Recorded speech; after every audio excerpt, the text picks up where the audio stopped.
चलिए, आप लोगों का स्वागत है आज की कक्षा में। स्क्रीन सबको दिखाई पड़ रही है सभी लोगों को? कोई बोल दे। Yes sir. Yes sir. चलिए, आज आपका विषय है गुलाम वंश या सल्तनत काल। दो विषयों पर चर्चा हम लोग करेंगे, गुलाम वंश पर और कुछ करंट के प्रश्न हैं उस पर चर्चा करेंगे। इधर कई दिनों से थोड़ा सा व्यवस्थित हूं मैं, आप लोगों से जुड़ नहीं पाया, कुछ नेटवर्क प्रॉब्लम रहती है। देखिए, चल जाए तो अच्छी बात है। घर पे हूँ, नेटवर्क थोड़ा सा नेटवर्क इशू रहता है यहाँ पे है। तो आप लोगों को स्क्रीन पे गुलाम वंश का और अरबों का आक्रमण, दो चीजें दिख रही होंगी यहाँ पे। चित्र लेने का उद्देश्य है ताकि थोड़ा सा आप लोगों को एक मन में खाका बने कि कौन कैसे कैसे था, आक्रमण कब होता है, क्या होता है, इन सारी चीजों पर चर्चा हम लोग करेंगे।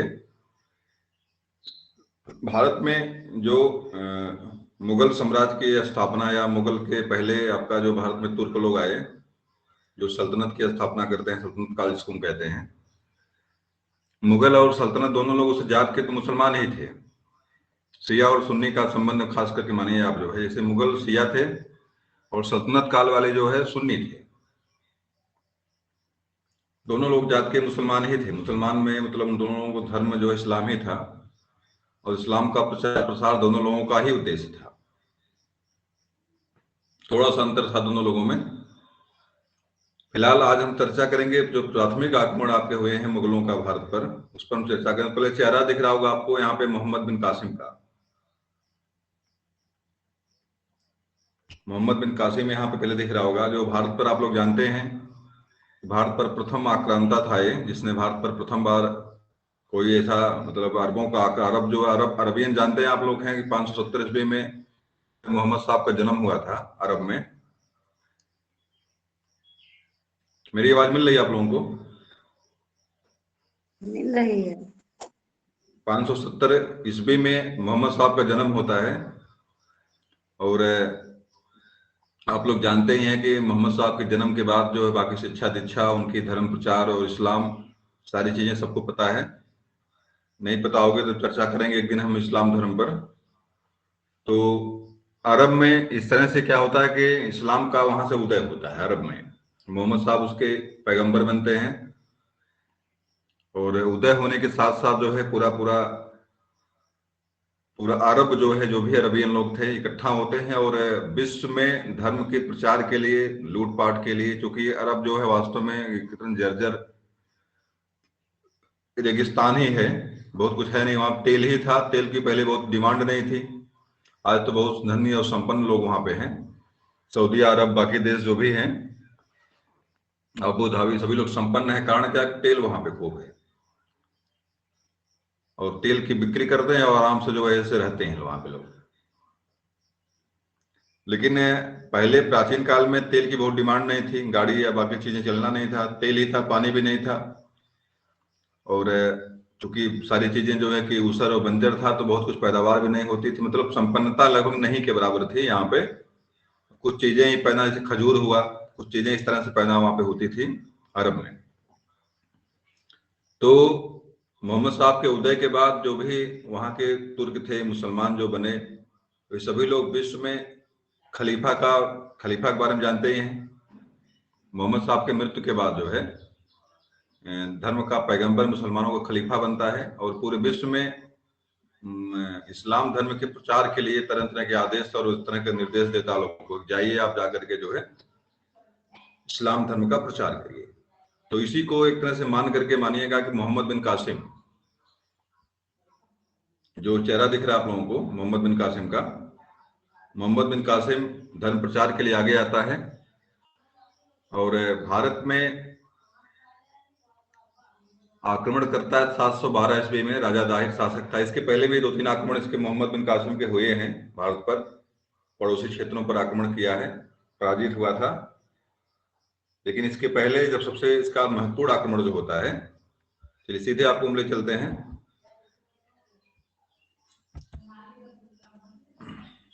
आगे के क्षेत्र में।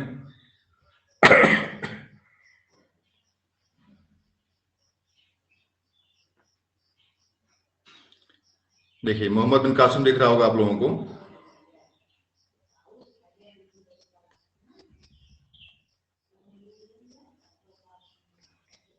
आवाज तो मेरी मिल रही है ना? चलिए, 712 ईस्वी में मोहम्मद बिन कासिम का भारत पर आक्रमण होता है। सिंध पर, भारत का मतलब सिंध पर आक्रमण करता है। सिंध जानते हैं आप, है सिंध कहाँ पर पड़ता है? सिंध जो है कि आपका सिंध नदी जो बहती है उसी के पड़ोसी, मतलब बिल्कुल पड़ोस में था। अरब से आप एंट्री मारेंगे पाकिस्तान आएंगे। पाकिस्तान में पाकिस्तान का कुछ भाग भारत का जो सिंध क्षेत्र में आता है।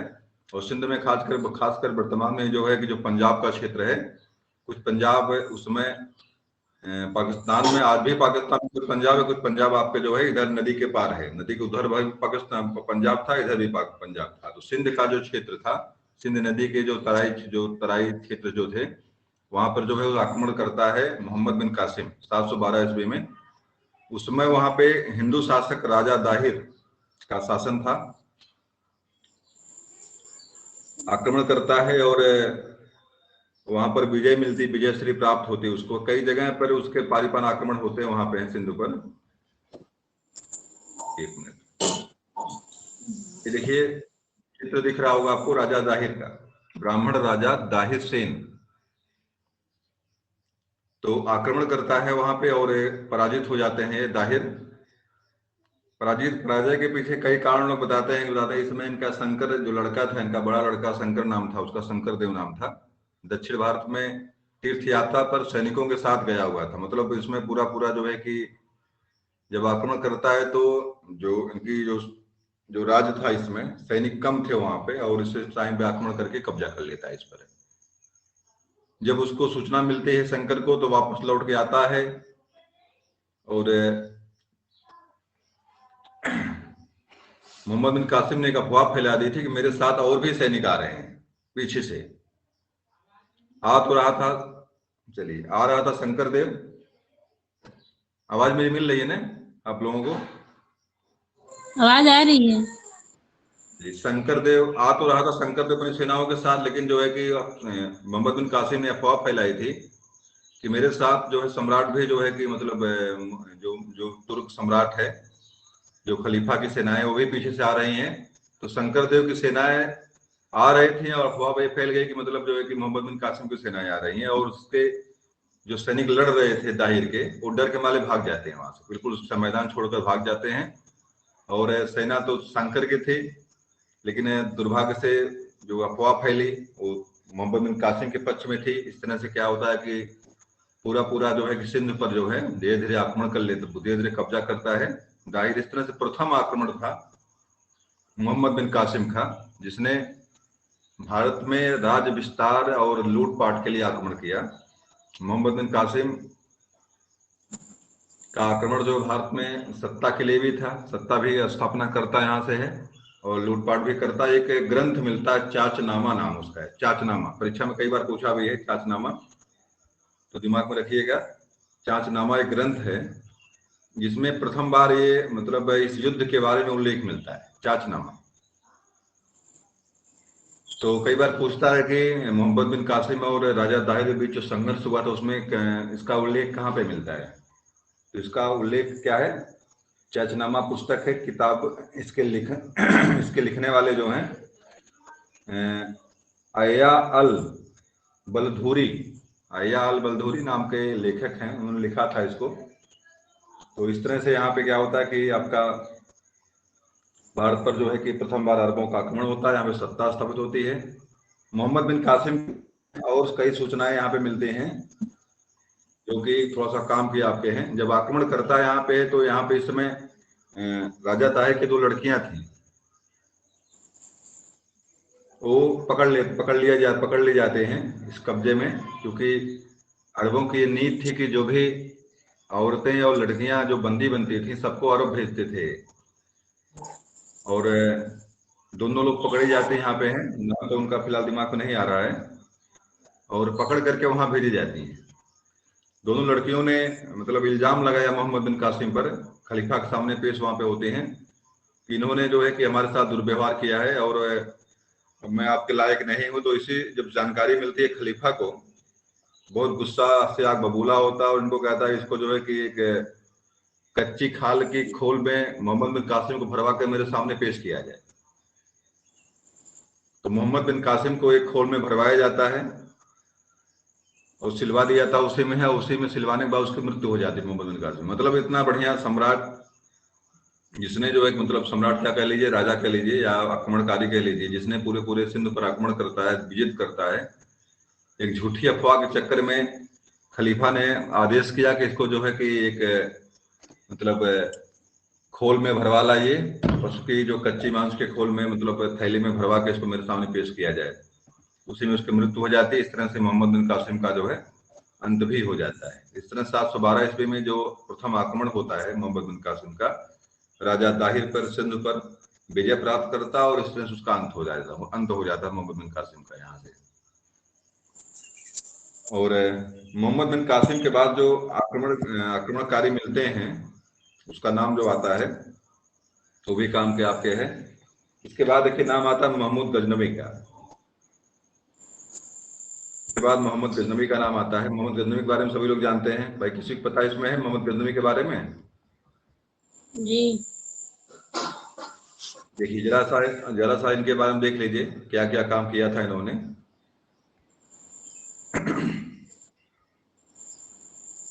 देखिए जजिया कर के बारे में जानते हैं आप लोग हैं? जजिया कर जी। क्या चीज है? कोई बता दे जजिया कर क्या है? धार्मिक ये कर। मुसलमानों द्वारा हिंदुओं को लगाया गया धार्मिक कर था। जो गैर मुसलमान थे, मुस्लिम राजा उनके ऊपर जो है धार्मिक कर लगाते थे कि आपको जजिया कर देना है। जजिया कर मतलब होता है कि इस्लाम टैक्स, धार्मिक टैक्स। तो मोहम्मद बिन कासिम चूंकि मुस्लिम था तो यहाँ के हिंदू जनता को उसने धार्मिक कर जजिया लगाया यहाँ पे आकर के। देखिए चचनामा जो मैंने भी नाम बताया पुस्तक का नाम है, जिसमें प्रथम बार इस आक्रमण के बारे में उल्लेख मिलता है और इसके लेखक हैं यायाल। दो किताबें इनके यहाँ पे बलदूती और कृत हैं किताब फुतुह अल बरदान से मिलती है। 3 पुस्तकें यहाँ, 2 पुस्तकें यहाँ दी गई हैं। अब इसमें किसने लिखा इसके बारे में जानकारी स्पष्ट रूप से नहीं यहाँ लिखा हुआ है।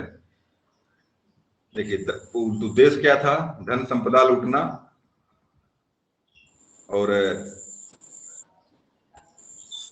भारतीय संस्कृति जनजीवन पर भी प्रभाव पड़ता है। अरब चिकित्सा दर्शन विज्ञान के क्षेत्र में भारतीयों से प्रेरणा प्राप्त करते हैं, प्रेरणा भी मिलती है यहाँ से। चलिए अगर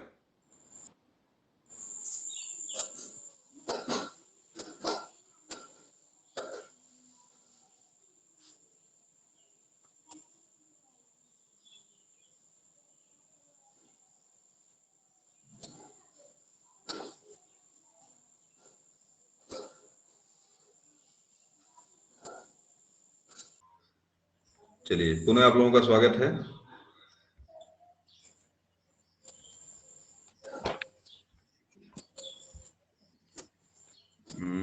पुनः खोलना पड़ेगा इसको। चलिए तो इसमें क्या हुआ कि मोहम्मद गजनवी जो भारत पे 17 बार आक्रमण करता है और बड़े उसके सारे आक्रमण देखिए महत्वपूर्ण है, बिल्कुल दुविधा नहीं इसमें है। लेकिन उसका एक आक्रमण परीक्षा में बार बार पूछता है। गुजरात पर जो आक्रमण उसका हुआ था, कोई बताएगा आक्रमण गुजरात पर कब हुआ था? सोमनाथ मंदिर, गुजरात का सोमनाथ मंदिर बहुत प्रसिद्ध है। इसके आक्रमण में मोहम्मद गजनवी के यहाँ से 1098 नहीं 1058 नहीं था, 1098 गुजरात पर जो इसका आक्रमण हुआ था 25 में है, 24-25 में आक्रमण इसका है गुजरात पर, 24-25 में। अभी मैं दिखाता हूँ आपको। मोहम्मद गजनवी का आक्रमण 1024-25 में है। उसमें वहां का शासक भीम प्रथम था और देखिए बताने का उद्देश्य इसका मोहम्मद गजनवी का नाम जो मैंने लिया यहाँ पे, जो परीक्षा में प्रश्न आपका 3-4 प्रश्न परीक्षा में आपके यहाँ से आते हैं मोहम्मद गजनवी से। पहली बात तो यह है कि 17-18 बार इसने आक्रमण भारत पर किया। इसके आक्रमण का उद्देश्य क्या था? पहली बात तो उसका उद्देश्य क्या था? इसका उद्देश्य यह था कि लूटपाट करना, यहाँ के संपदा को लूट करके गजनी को सजाना। गजनी इसकी राजधानी थी मोहम्मद गजनवी की। तो गजनी को सजाना और संपदा से अपने आप को लूट पाट करके यहाँ से ले जाना, धन संपत्ति को ले जाना, और दूसरा महत्वपूर्ण कारण था इस्लाम धर्म का प्रचार करना। इसके जो इतना आक्रमण 17 बार आक्रमण करता, हर वर्ष आक्रमण करता है, ये इसका उद्देश्य ये था कि हम लूटें, यहाँ से लूट कर गजनी ले जाएं और वहां पे धन संपदा को बढ़ाएं, गजनी को अपनी राजधानी को सजाएं यहाँ के चीजों को लूट पाट करके। और मूल उद्देश्य इसका यह था धर्म प्रचार।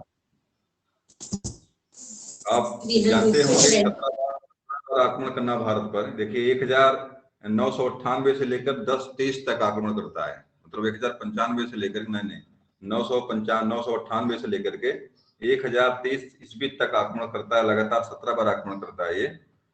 इसमें इसके आक्रमण जो है जयपाल से लेकर के, मतलब जाने कि लगभग 17 बार आक्रमण थे। 17 आक्रमण में जो परीक्षा पूछता आपसे, सोमनाथ वाला आक्रमण, ये सबसे महत्वपूर्ण था। और इसकी टाइटल जो मिली, इसकी मूर्ति भंजक, बुद्ध किशन। बुद्ध मतलब होता है कि बुद्ध का मतलब होता है कि मूर्ति, और किशन का मतलब होता है तोड़ने वाला। बुद्ध किशन मतलब क्या होता है? मूर्ति भंजक या मूर्ति को तोड़ने वाला। ज्वाला देवी पर, मंदिर पर, मतलब मंदिरों पर खास करके आक्रमण करता है, क्योंकि हिंदुओं की श्रद्धा का जो केंद्र था, क्या था? मंदिर था। और दूसरी चीज क्या थी कि भाई हम लोग दानी हेवे करें, सारे धन संपदा वैभव जो भी हमको मिलता था अपने जो है कि आराम, मतलब अपने जीवन के बचने के बाद, आराम से जीने के बाद, हम लोग सारी चीज जाके मंदिरों में ही दान करते थे। सोना चांदी से लेकर भाई भगवान को देंगे, भगवान हमको देंगे।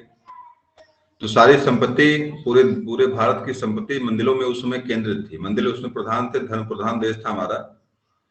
तो मंदिरों में जाके थे तो उसने मंदिरों पर आक्रमण करता और सीधे मंदिरों पे ही लूटपाट मचाता है, और सबको कत्लेआम करके वहां से चीजों को लूटता था, लूट करके जो है गजनी लेके जाता था। इसी क्रम में इसको जानकारी होती है कि सोमनाथ के मंदिर में अकूत खजाना भरा हुआ है मोहम्मद गजनबी को, और उसको लूटने के लिए 1124 ईस्वी में वहां से प्रस्थान करता है, और 24-25 के अगल बगल में जो है पहुंच जाता है सोमनाथ, मतलब गुजरात में। सोचिए कितना दूर है वहां से, वहां तक पहुंचता है, और पहुंच करके जो वहां पे अपना आक्रमण करता है सोमनाथ मंदिर पर। और एक चीज, विशेष चीज जानिएगा, सोमनाथ मंदिर जो है, इनके पास किसका मंदिर, किस देवता का मंदिर है ये?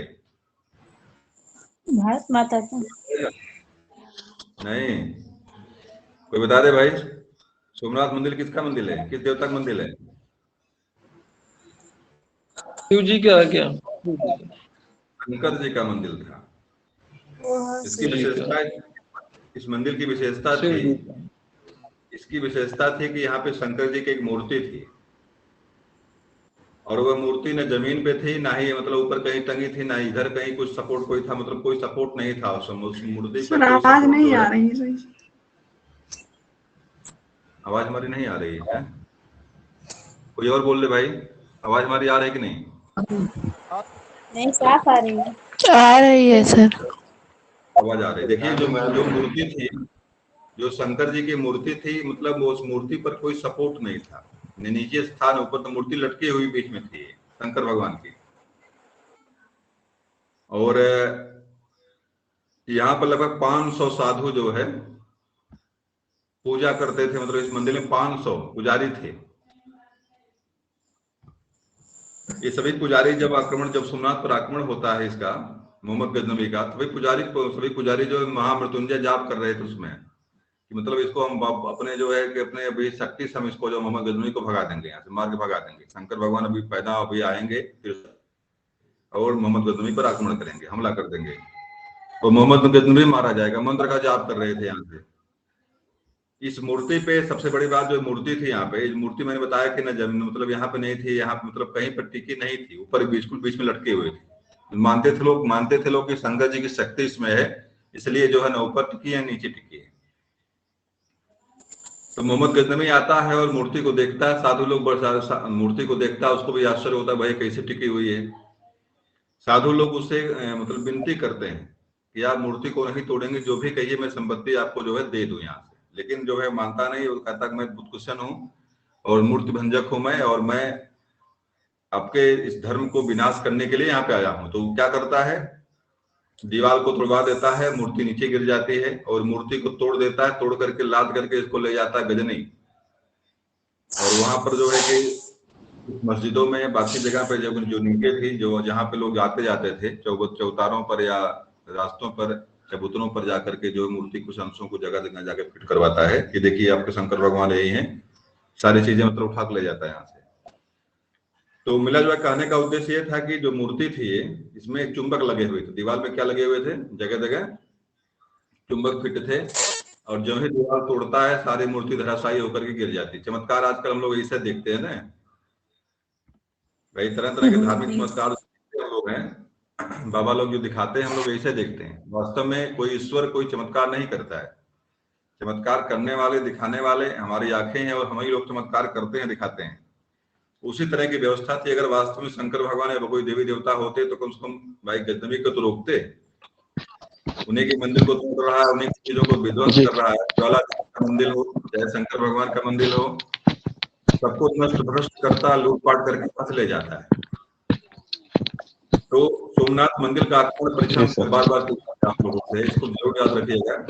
मोहम्मद गजनवी का सबसे महत्वपूर्ण आक्रमण, सबसे प्रसिद्ध आक्रमण जो सोमनाथ मंदिर पर था, 1024-25 ईस्वी में इसका आक्रमण यहाँ पे हुआ है। इसके आक्रमण तो कई हैं। मुल्तान पर आक्रमण किया इसने, कई जगह पर।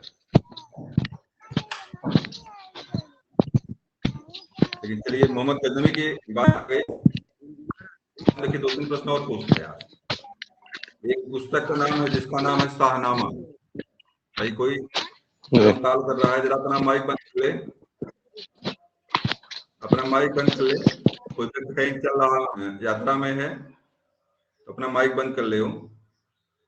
देखिए एक प्रश्न यहाँ से और पूछता है कि एक पुस्तक है शाहनामा, बताइए कोई भी पुस्तक का लेखक कौन है? शाहनामा पुस्तक का लेखक कौन है? फिरदौसी। फिरदौसी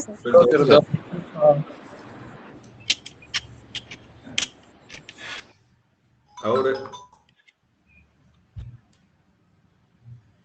पुनः नेटवर्क। चलिए, तो शाहनामा को लिखा है फिरदौसी ने। उसमें मोहम्मद गजनवी और बाकी लोगों के एक इतिहास का वर्णन शाहनामा में। शाहनामा का मतलब होता है कि बादशाहों का इतिहास, बादशाहों या राजाओं का इतिहास।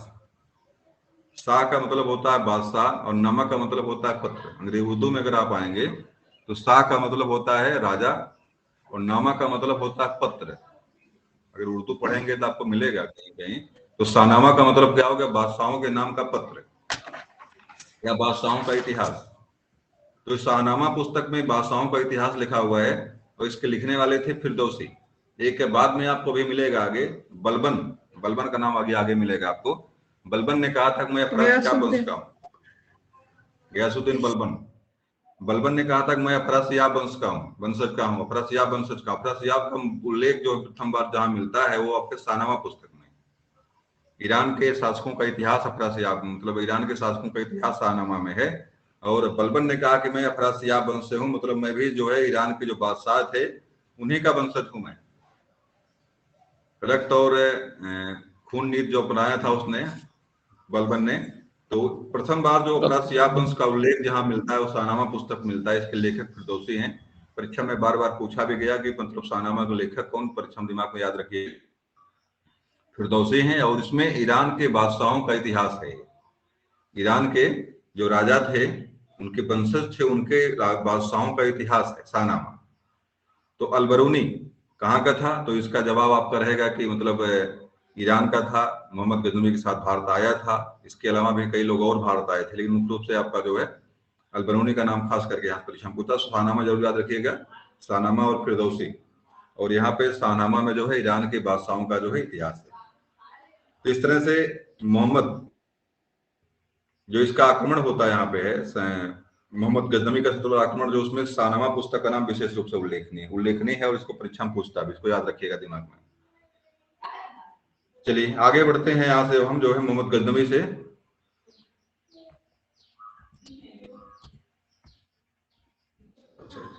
कभी आगे बढ़ेगा। देखिए यहाँ पे कुछ चीजें हैं यहाँ पे मोहम्मद गजनवी के बारे में।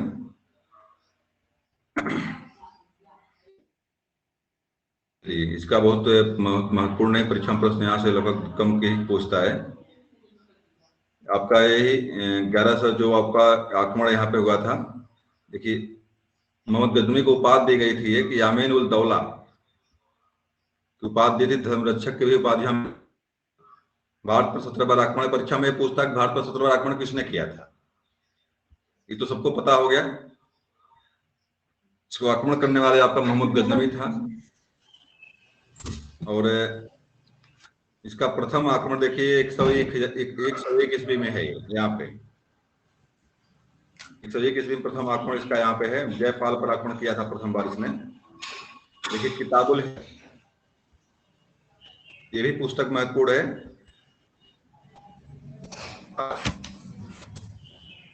किताबुल हिंद का मतलब क्या होता है, क्या होता है? किताब मतलब पुस्तक हो गई, उल हिंद मतलब हो गया भारत की किताब, भारत की पुस्तक। तो इस किताब में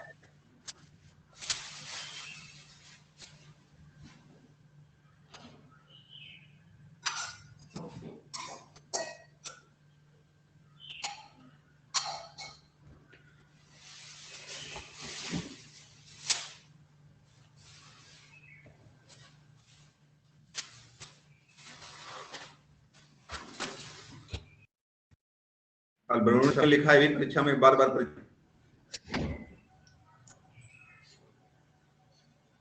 बिल्कुल जो बोले ही ना।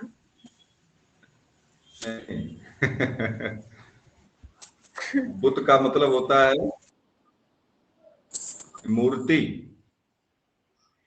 खंडन मूर्ति करने बोलती वाला। है, ये बताइए मूर्ति बोलती है, लोग कहते हैं बुद्ध हो गया है। नहीं। जो स्थान जो बिल्कुल बोले ही ना, तो वैसे उसका मतलब होता है कि मतलब लोग कहते हैं बुद्ध हो गया, बुद्ध का मतलब होता है मूर्ति, तो मूर्ति हो गया, तो मूर्ति बोलती है भाई, मूर्ति बोलती है।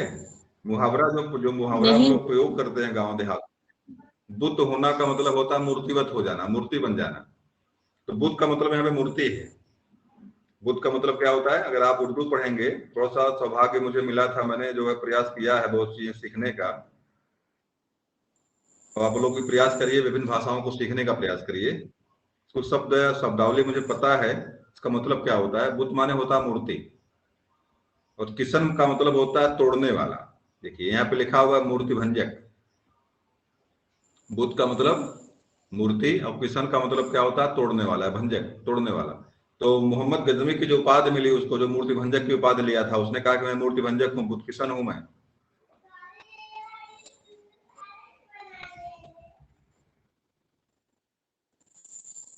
चलिए देखिए यहाँ पे, देखिए मैंने खास करके गुजरात के आक्रमण को मैंने खास करके यहाँ पे लिया हुआ है। देखिए यहाँ पे लिखा हुआ है सोमनाथ मंदिर, और दुर्भाग्य से देखिए भीम प्रथम शासक था वहां का। अंतिम आक्रमण जो है मोहम्मद गजनवी का जाटों के विरुद्ध था, 1027 में उसने किया था, और 1030 में इसकी मृत्यु हो जाती है मोहम्मद गजनवी की। जिसके दरबार में देखिए कौन कौन, अल्बरूनी रहता था, जिसने क्या लिखा है, नाम बताइए पुस्तक का। अल्बरूनी की पुस्तक का नाम बताइए, अल्बरूनी की पुस्तक का नाम बताइए। किताबुल हिंद, किताबुल हिंद। और फिरदौसी की पुस्तक का नाम बता दीजिए। शाहनामा।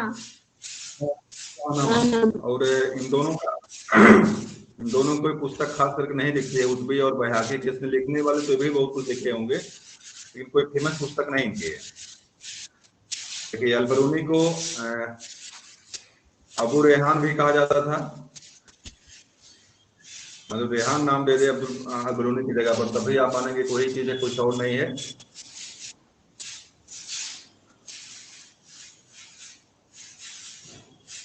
अब देखिए अगला जो महत्वपूर्ण शासक और युद्ध जो मिलेगा आपको, मोहम्मद गोरी और पृथ्वीराज चौहान का।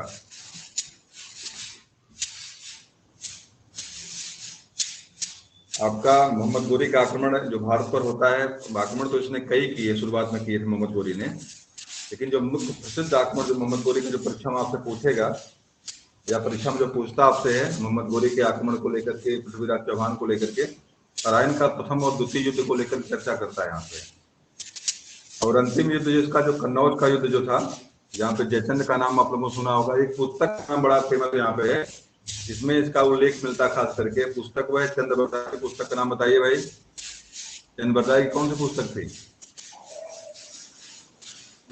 चंद्रबरदाई ने क्या लिखा है? पृथ्वीराज रासो। पृथ्वीराज रासो लिखा है इसमें है। रासो काव्य का एक प्रथम महाकाव्य है। इसको छंदों का अजायब घर भी कहते हैं। छंदों का अजायब घर 2 पुस्तकें हैं, इसका उपनाम 2 पुस्तकें, उपनाम इसका छंदों के अजायब घर को लेकर के। एक पुस्तक है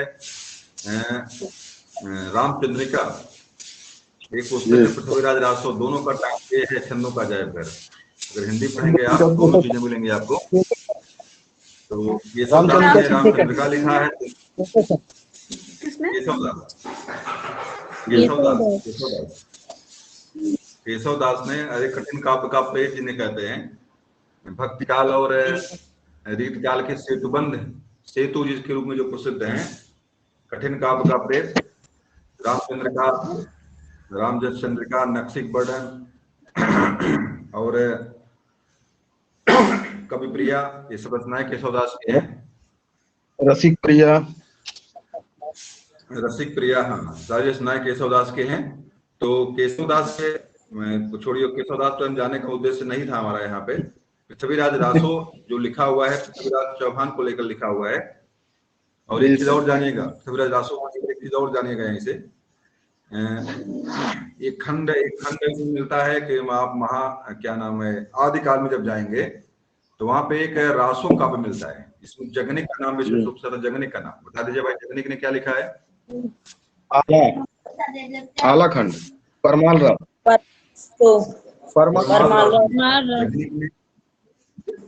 जगनिक ने परमाल रासो लिखा हुआ है। और इन दोनों का उल्लेख भी आपको मिलेगा। एक पुस्तक आलाखंड उसी का एक पार्ट है। परमाल रासो को आलाखंड के नाम से भी जानते हैं। इसको गांव में लोग गाते हैं, आल्हा नहीं गाते हैं। जब जब जन्म भयल आल्हा के, जब जन्म भयल आल्हा के, मतलब इस तरह से बहुत सारी रचनाएं आपको आलाखंड मिलेंगी। जंगल भाषा में लिखी हुई है। 12 बरस कुकुर जी है, 13 बरस सियार, 18 बरस क्षत्रिय जी, आगे जीन को अधिकार, आगे जीने को अधिकार। मतलब 12 बरस कुत्ता जीते हैं और 16 बरस सियार जीते हैं, 18 बरस क्षत्रिय जीते हैं। इसके आगे क्षत्रिय जिंदा रह गए तो मतलब जीने को अधिकार उनके, लड़ो मर जाओ। तो इस तरह से वर्णन आपके जंगनिक में मिलता है। पिंगल डिंगल भाषा उसकी है। और रासो काव्य का महत्वपूर्ण ग्रंथ भी है, आलाखंड के नाम से प्रसिद्ध है, जगनिक ने लिखा। मैं इसका बताने का उद्देश्य मेरा ये था कि पृथ्वीराज चौहान का थोड़ा जान जाइए आप। पृथ्वीराज चौहान और आलाखंड जो आपका जो ये हिंदी काव्य जो थोड़ा सा मिक्सर यहाँ पे जो मिलता है उसके बारे में थोड़ा जानिए। यहीं पर एक वर्णन और मिलता है संयुक्ता स्वयंवर का। जी सर। इसका वर्णन आपके चंद्रबरदाई ने किया है। चंद्रबरदाई के पृथ्वीराज रासो वर्णन इसका है। लोग ये कहते हैं कि जयचंद की बहन थी, पुत्री संजोगिता, जिससे जो है कि मतलब एक तरह से भगा करके या स्वयंवर से ही उसको भगा ले, पृथ्वीराज चौहान उसको भगा ले गया था वहां से, स्वयंवर संजोगिता का। अरे भैया लोग मानेंगे नहीं, अब उठाएंगे नहीं फोन। स्वयंवर था, उसी स्वयंवर में पहले वाली व्यवस्था जो थी क्षत्रियों की, 25 साल पे शादी लगभग होती थी क्षत्रियों की लड़कियों की। और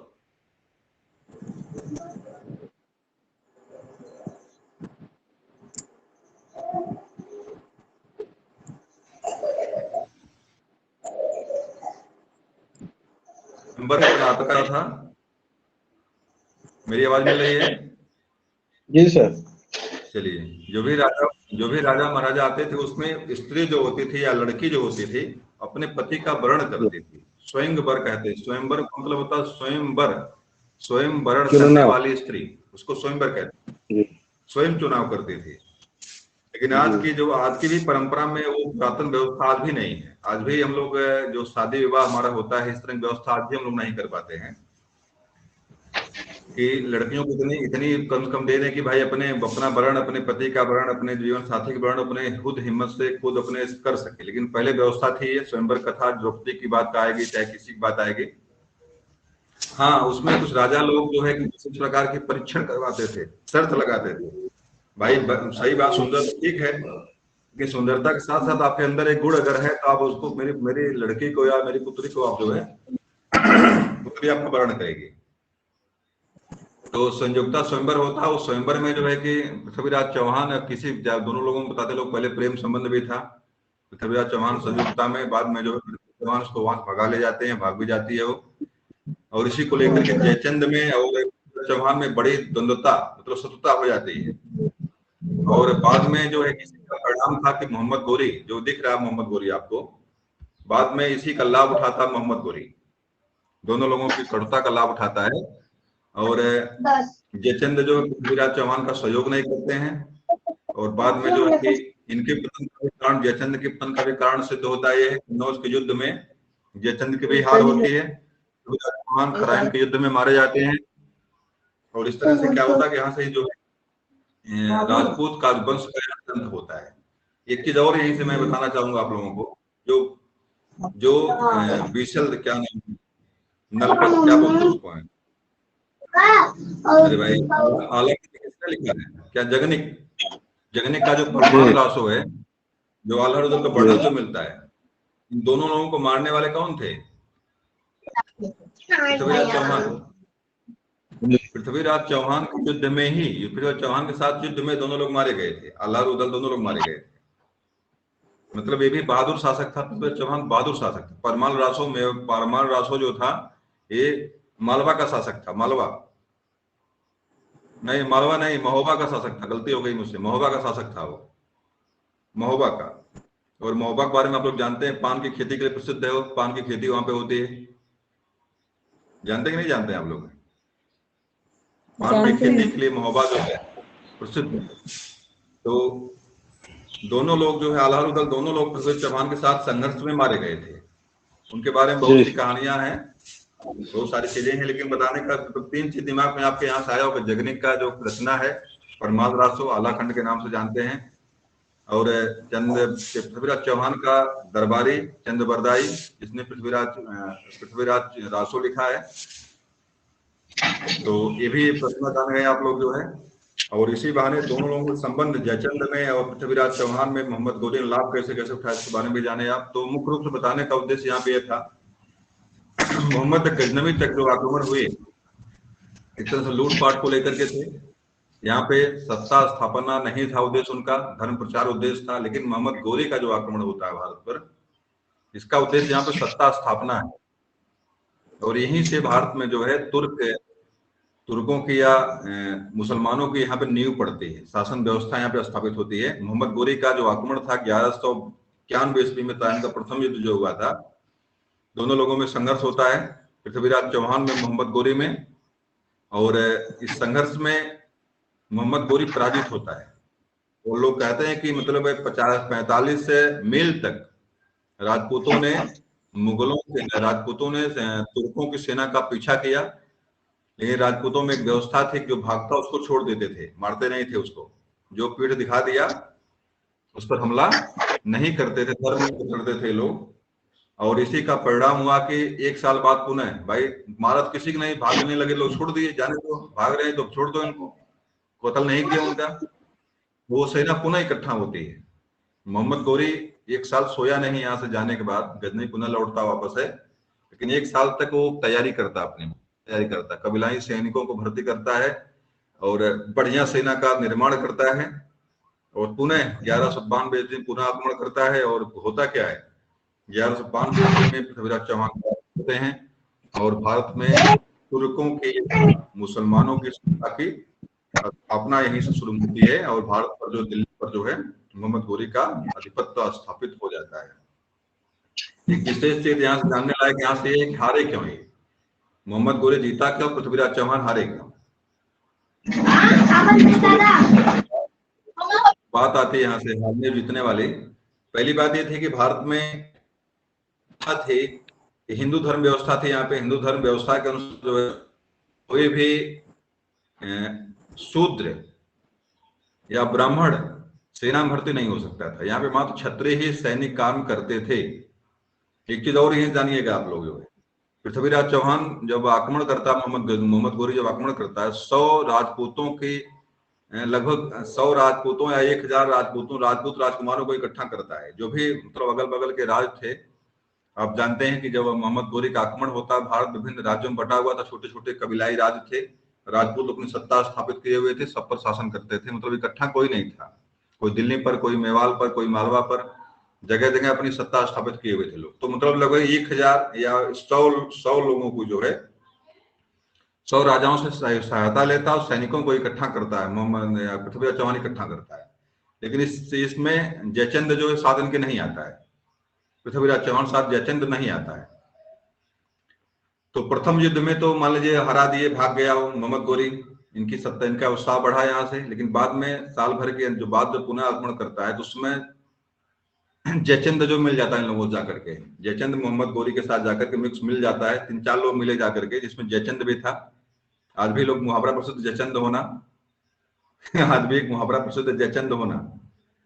तो जयचंद का नाम थोड़ा सा मतलब विभीषण था, जयचंद भी उसी में उसी कैटेगरी में शामिल होते हैं आकर के यहाँ पे। लेकिन फिलहाल जयचंद शामिल इसमें नहीं होता। बाद में जो है इनकी पराजय का कारण भी बनता यह है, क्योंकि भाई अपना कोई साथी कोई पहुंच जा बता देगा इनके अंदर कमजोरी ये चीजें बता देगा जाकर के। और मोहम्मद गोरी इस युद्ध में विजित होता है 1192 ईस्वी में, और भारत पर तुर्क साम्राज्य की या गुलाम वंश की सल्तनत काल की नींव पड़ते यहाँ से है। तराइन का द्वितीय युद्ध बड़ा इंपॉर्टेंट है, प्रथम युद्ध भी महत्वपूर्ण, दोनों परीक्षा बार पूछा गया। तराइन प्रथम युद्ध कब हुआ था, कोई बताए? 1191 में, द्वितीय युद्ध 1192 ईस्वी में। इस देखिए 1192 ईस्वी के युद्ध के बाद जो भारत में जो है कि मुगल वंश की, नहीं मुगल वंश बार बार दिमाग में आ रहा है, तुर्कों की नींव पड़ती यहाँ पे है, मतलब मुसलमानों की सत्ता स्थापित होती है 1194 ईस्वी में।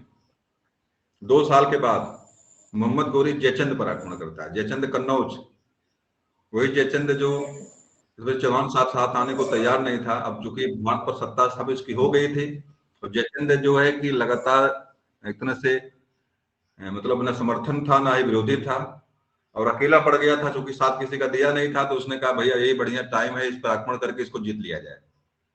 तो मोहम्मद गोरी ने 1194 ईस्वी में उस पर आक्रमण करता है, उसको भी हरा मार करके जो है जयचंद को भी हत्या करके जो वहां पर भी जो विजय अपने स्थापित करता है। और इस तरह से पूरे भारत पर लगभग यानी उत्तर भारत में जो है कई राज्यों पर आक्रमण करता है, जीतता है। और मुख्य परीक्षा प्रश्न जो पूछेगा आपसे, कन्नौज का युद्ध और तराइन का युद्ध परीक्षा में पूछेगा आपसे, इसी को याद दिमाग में रखना आपको है। तो तराइन का प्रथम द्वितीय युद्ध और कन्नौज का युद्ध जो 1194 ईस्वी में मोहम्मद गोरी लड़ा था, ये परीक्षा में 2 चीज पूछेगा आपसे यहाँ से। हेलो, हाँ बताइए, तराइन का प्रथम युद्ध कब हुआ? 11 देरी बाद जो है 1191 में प्रथम, 1192 में द्वितीय, 1194 ईस्वी में कन्नौज का युद्ध हुआ था, इसमें जयचंद इसमें मारा गया था। 11 तराइन के द्वितीय युद्ध में पृथ्वीराज चौहान मारा गया था।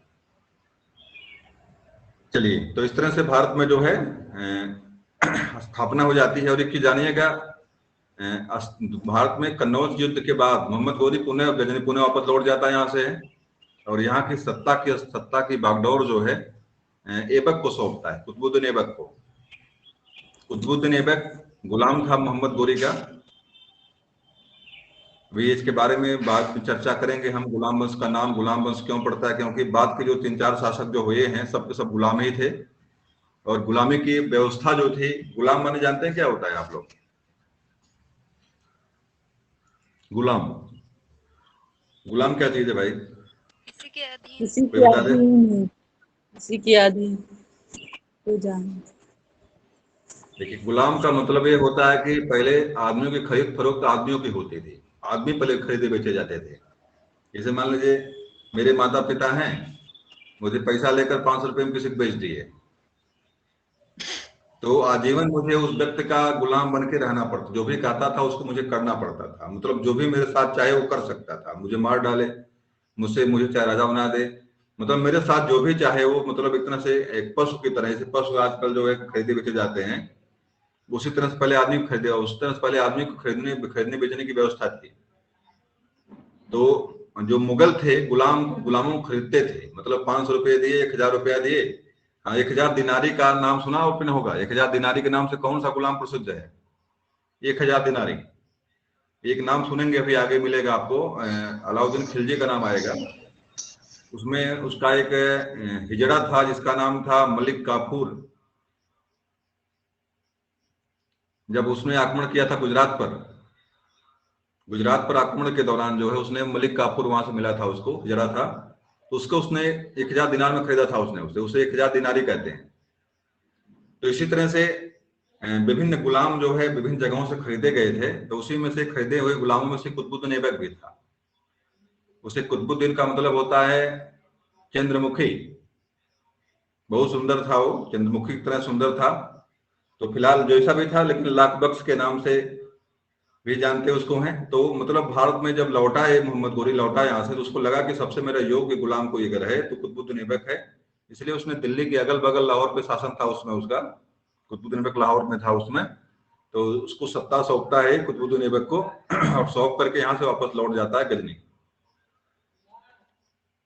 और भारत में वहीं से नींव पड़ जाती है गुलाम वंश की।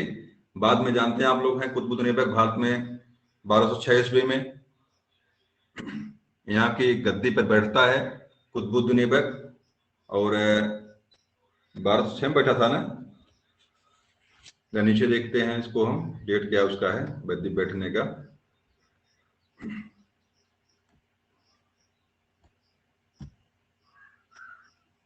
चलिए जरा मोहम्मद गोरी के बारे में देख लीजिए क्या क्या चीजें इसके बारे में फेमस यहाँ पे हैं। एक वंश कोई वहां पे है गजनी का, गोल प्रांत का शासक था, शम्स बनी वंश से संबंधित है। मेरी आवाज मिल रही है आप लोगों को?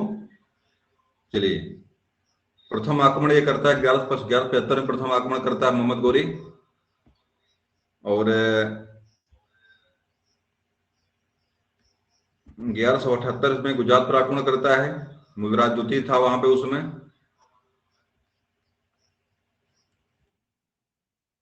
और देखिए सबसे महत्वपूर्ण आक्रमण जो इसके हैं यहाँ पे, 3 आक्रमण जो मैंने बताया इसको खास करके याद रखना आपको है। तराइन का प्रथम युद्ध 98 ईस्वी में, तराइन का द्वितीय युद्ध, चंदावर का युद्ध, जो मैंने कन्नौज नाम बताया भैया आपको, कन्नौज के अगल बगल की जगह ये है, जयचंद था वहां पे।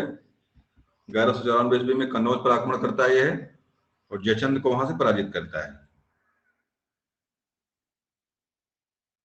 देखिए एक चेहरा दिख रहा होगा आपको कुतुबुद्दीन ऐबक का, और एक कुतुब मीनार, दिल्ली का कुतुब मीनार देखो। क्या मेरी आवाज मिल रही है आप लोगों को? हाँ सर मिल रही जी है। मिल। चलिए देखिए कुतुब मीनार है ये दिल्ली का। अभी आगे चर्चा हम कुतुबुद्दीन ऐबक पर करेंगे, कौन कौन था कैसे कैसे था। तो कुतुब मीनार का निर्माण किसने करवाया था बता दीजिए भाई।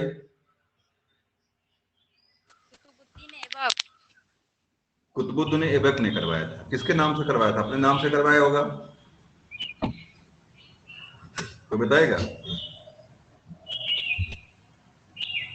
चलिए देखिए कुतुबुद्दीन बख्तियार काकी एक सूफी संत थे या क्या थे, ख्वाजा थे। कुतुबुद्दीन बख्तियार काकी यहाँ पे एक ख्वाजा थे दिल्ली में। उन्हीं के नाम पर इसने जो है कुतुब मीनार का निर्माण उसकी याद में उसने निर्माण करवाया था। ये मतलब अपने नाम से नहीं करवाया था। कुतुब मीनार का निर्माण जो है कुतुबुद्दीन ऐबक ने अपने नाम से नहीं करवाया था। कुतुबुद्दीन बख्तियार काकी परीक्षा में कई बार पूछा हुआ है। तो कुतुबुद्दीन बख्तियार काकी के नाम से उसने जो है कुतुब मीनार निर्माण कर, दिल्ली में है ये, परीक्षा में पूछा कई बार गया कहाँ पर है ये, दिल्ली में है। निर्माणकर्ता कौन था इसका? कुतुबुद्दीन ऐबक था। शुरुआती इसने करवाया, बाद में इसका पूर्णता इसको प्रदान करने वाला इल्तुतमिश था। इल्तुतमिश ने बाद में इसको पूरा करवाया था। और पुनः इसके बाद कई बार जो है भूकंप के कारण जो ऊपरी मंजिलें कुछ टूट गई थी, बाद में फिरोज शाह तुगलक बाकी लोग कई लोगों ने इसमें जो है पुनरुद्धार करवाया, इसका निर्माण मतलब सही करवाया। वर्तमान में भी दिल्ली में है ये। तो कुतुब मीनार दिल्ली में आपके है। तो कुतुबुद्दीन ऐबक भारत से जब मोहम्मद गोरी चला गया यहाँ से, इसके जो गुलाम था कुतुबुद्दीन ऐबक गद्दी पर बैठता है। और यहाँ की गद्दी पर जो है या देख लीजिए, इसके बारे में थोड़ा देख लीजिए क्या क्या चीजें हैं। ये 1206 ईस्वी में मोहम्मद गोरी की मृत्यु हो जाती है। लोग कहते हैं कि कोई इसकी हत्या कर देता है मोहम्मद गोरी की। गुलाम को ममलूक भी कहते हैं। गुलाम का एक प्यारी शब्द उर्दू में अगर कोई ममलूक है तो गुलाम वंश या ममलूक वंश के नाम से भी जानते हैं इसको। इसकी राजधानी लाहौर से, मैंने बताया था कि लाहौर का शासक था ये उस समय, और गद्दी पर बैठने के बाद लाहौर से ही सत्ता अपना चलाना शुरू करता है।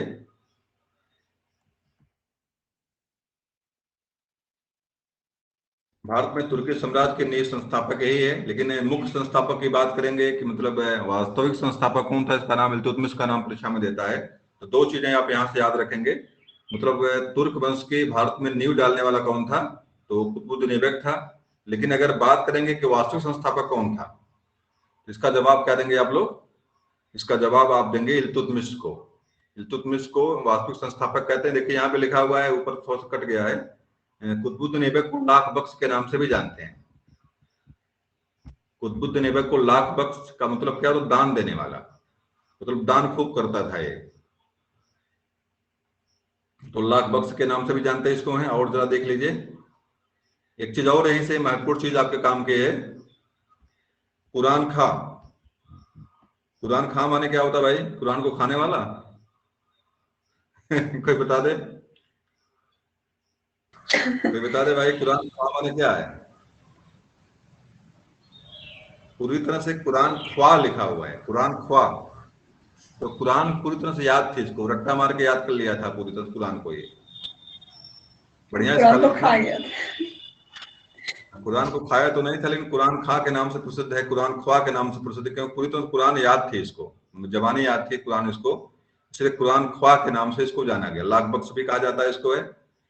एक विशेष चीज जानेगा, बख्तियार खिलजी का नाम एक आता है, नालंदा विश्वविद्यालय को ध्वंस करने वाला नाम, परीक्षा में कई बार पूछा हुआ है। तो भाई नालंदा कहाँ पड़ता है?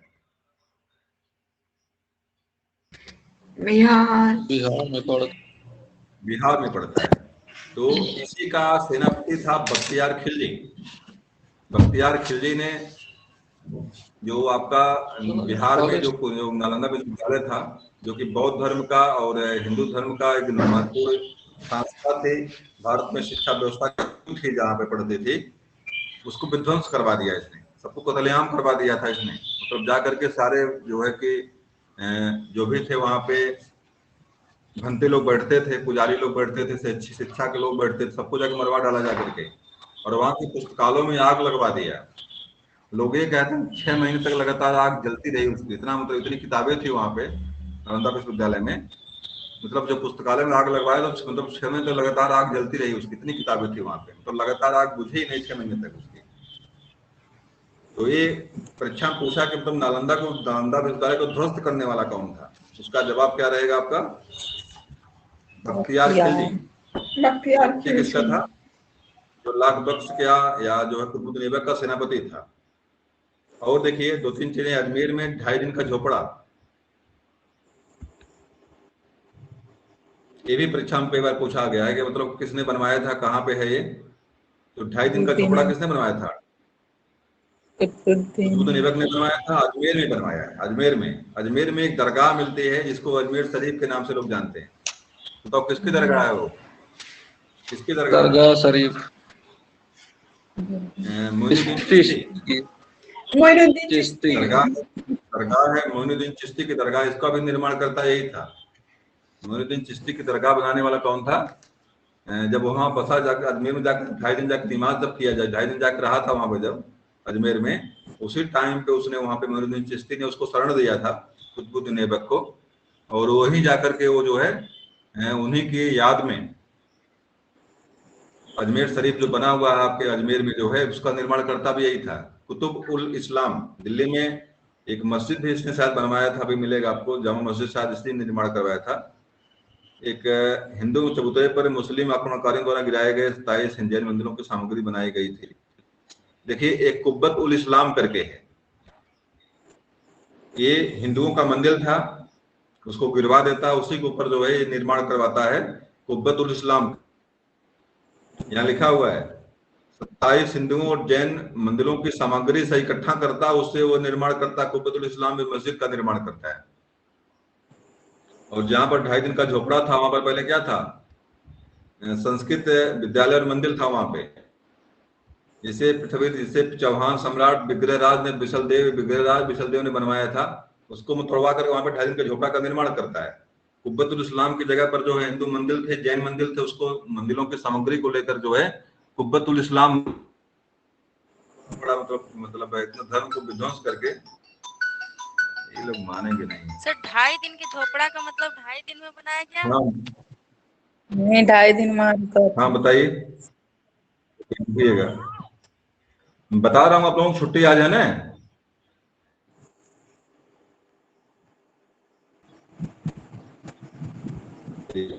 आप लोगों का है, बार बार मैं कर रहा हूँ आप लोगों से। सबसे बड़ी बात है कि पीडीएफ में है तो खोलना पड़ता है, पुनः वहां पहुंचना पड़ता है, तब तक जो है लेट हो जाता है।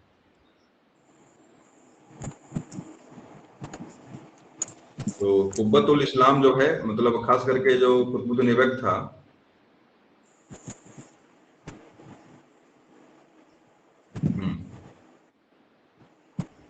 चलिए थोड़ा सा देख लीजिए नीचे। तो कुतुब मीनार, हाँ बताइए, प्रश्न था आपका कि 2.5 दिन का झोपड़ा क्या 2.5 दिन में बनाया था? प्रश्न आपका ये था, यहीं से मैं कट गया। फिलहाल इसके बारे में तो कंफर्मेशन नहीं है कब तक कितने दिन बना था। ये हो सकता है भाई 2.5 दिन वहां पर रहा हो, इसलिए उसने उसका नाम 2.5 दिन का झोपड़ा रखा हो अजमेर में, या 2.5 दिन में बनाया गया हो। कल 2.5 दिन में बनेगा, होने का 2.5 दिन में बनने वाली कोई चीज नहीं है। 2.5 दिन में नहीं बन पाएगी सामग्री, कोई मंदिर इसमें कोई चीज बनाना इस तरह से हो 2.5 दिन में बनेगा नहीं। वो उसके रुकने का प्रतीक था, वहां पे रुका था उतना दिन वहां पे, इसलिए उसने उसका नाम ही रख दिया था।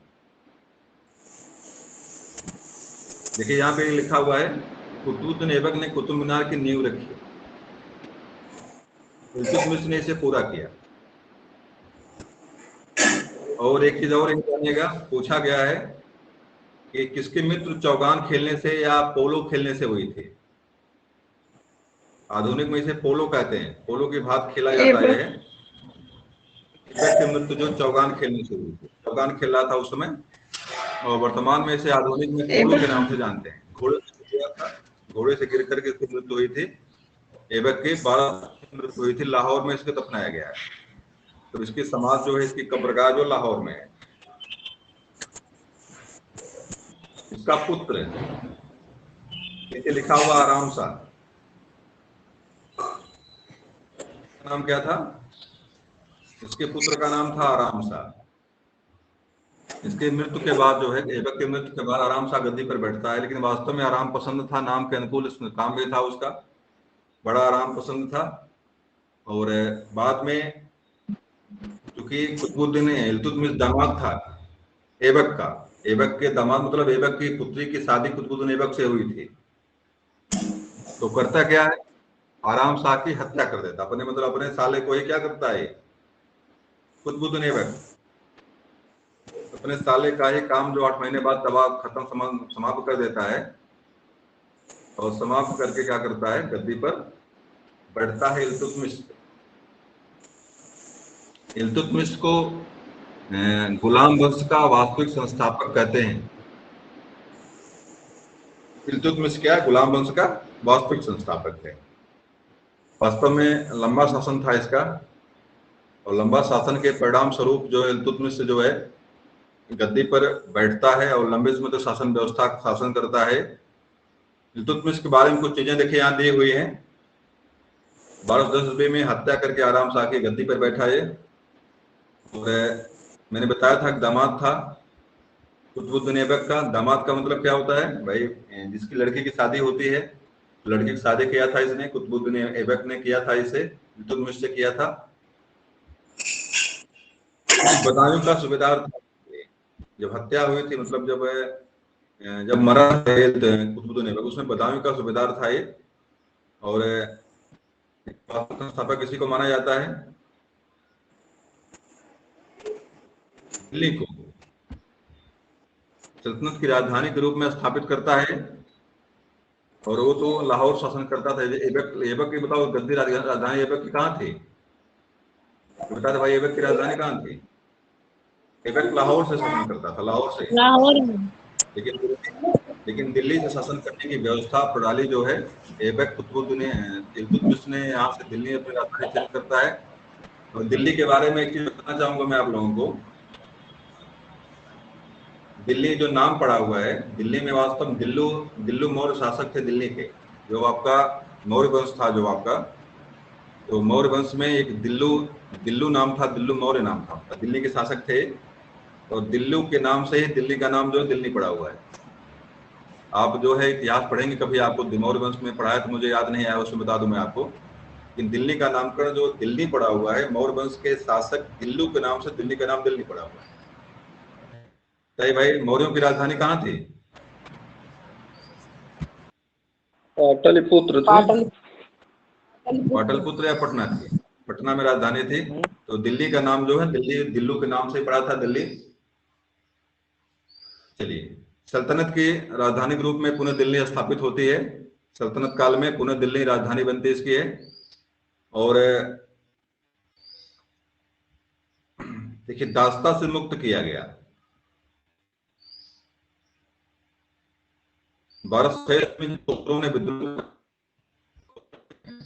उसमें इल्तुतमिश ने बड़ी वीरता के साथ उसका दमन किया था, उनका खोखरों का दमन किया था। इसी से खुश होकर के मोहम्मद गोरी ने क्या किया था, इनको, इल्तुतमिश को दास्ता से मुक्त कर दिया था। मतलब दास्ता मतलब गुलाम नहीं रह गए थे। और बगदाद के खलीफा 1229 ईस्वी में बगदाद के खलीफा सुल्तान आजम की उपाधि मिलती है, प्रथम बार जो है उपाधि मिलती है। और यही से जो है इसकी वैधानिक स्वीकृति वास्तव में आज भी आप मुसलमानों को देखेंगे, जो मंदिर बनाते हैं, मुसलमानों की जो मस्जिद बनती है, मंदिर नहीं मस्जिद जो बनती है मुसलमानों की है, आज भी पूरी बागडोर उनकी जो है कि वहीं चलती है।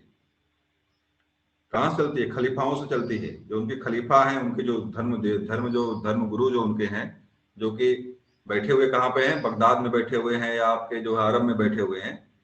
जो उनके मस्जिदों का जो मुख होता है बगदाद की तरफ ही होता है। आज भी जो उनके त्योहार की जो स्वीकृति मिलती है, आज मतलब त्योहार कभी भी उनका जो टल जाता है, आज की जगह पे मतलब इसे सोमवार जगह मंगलवार हो जाएगा, मंगलवार जगह सोमवार हो जाएगा।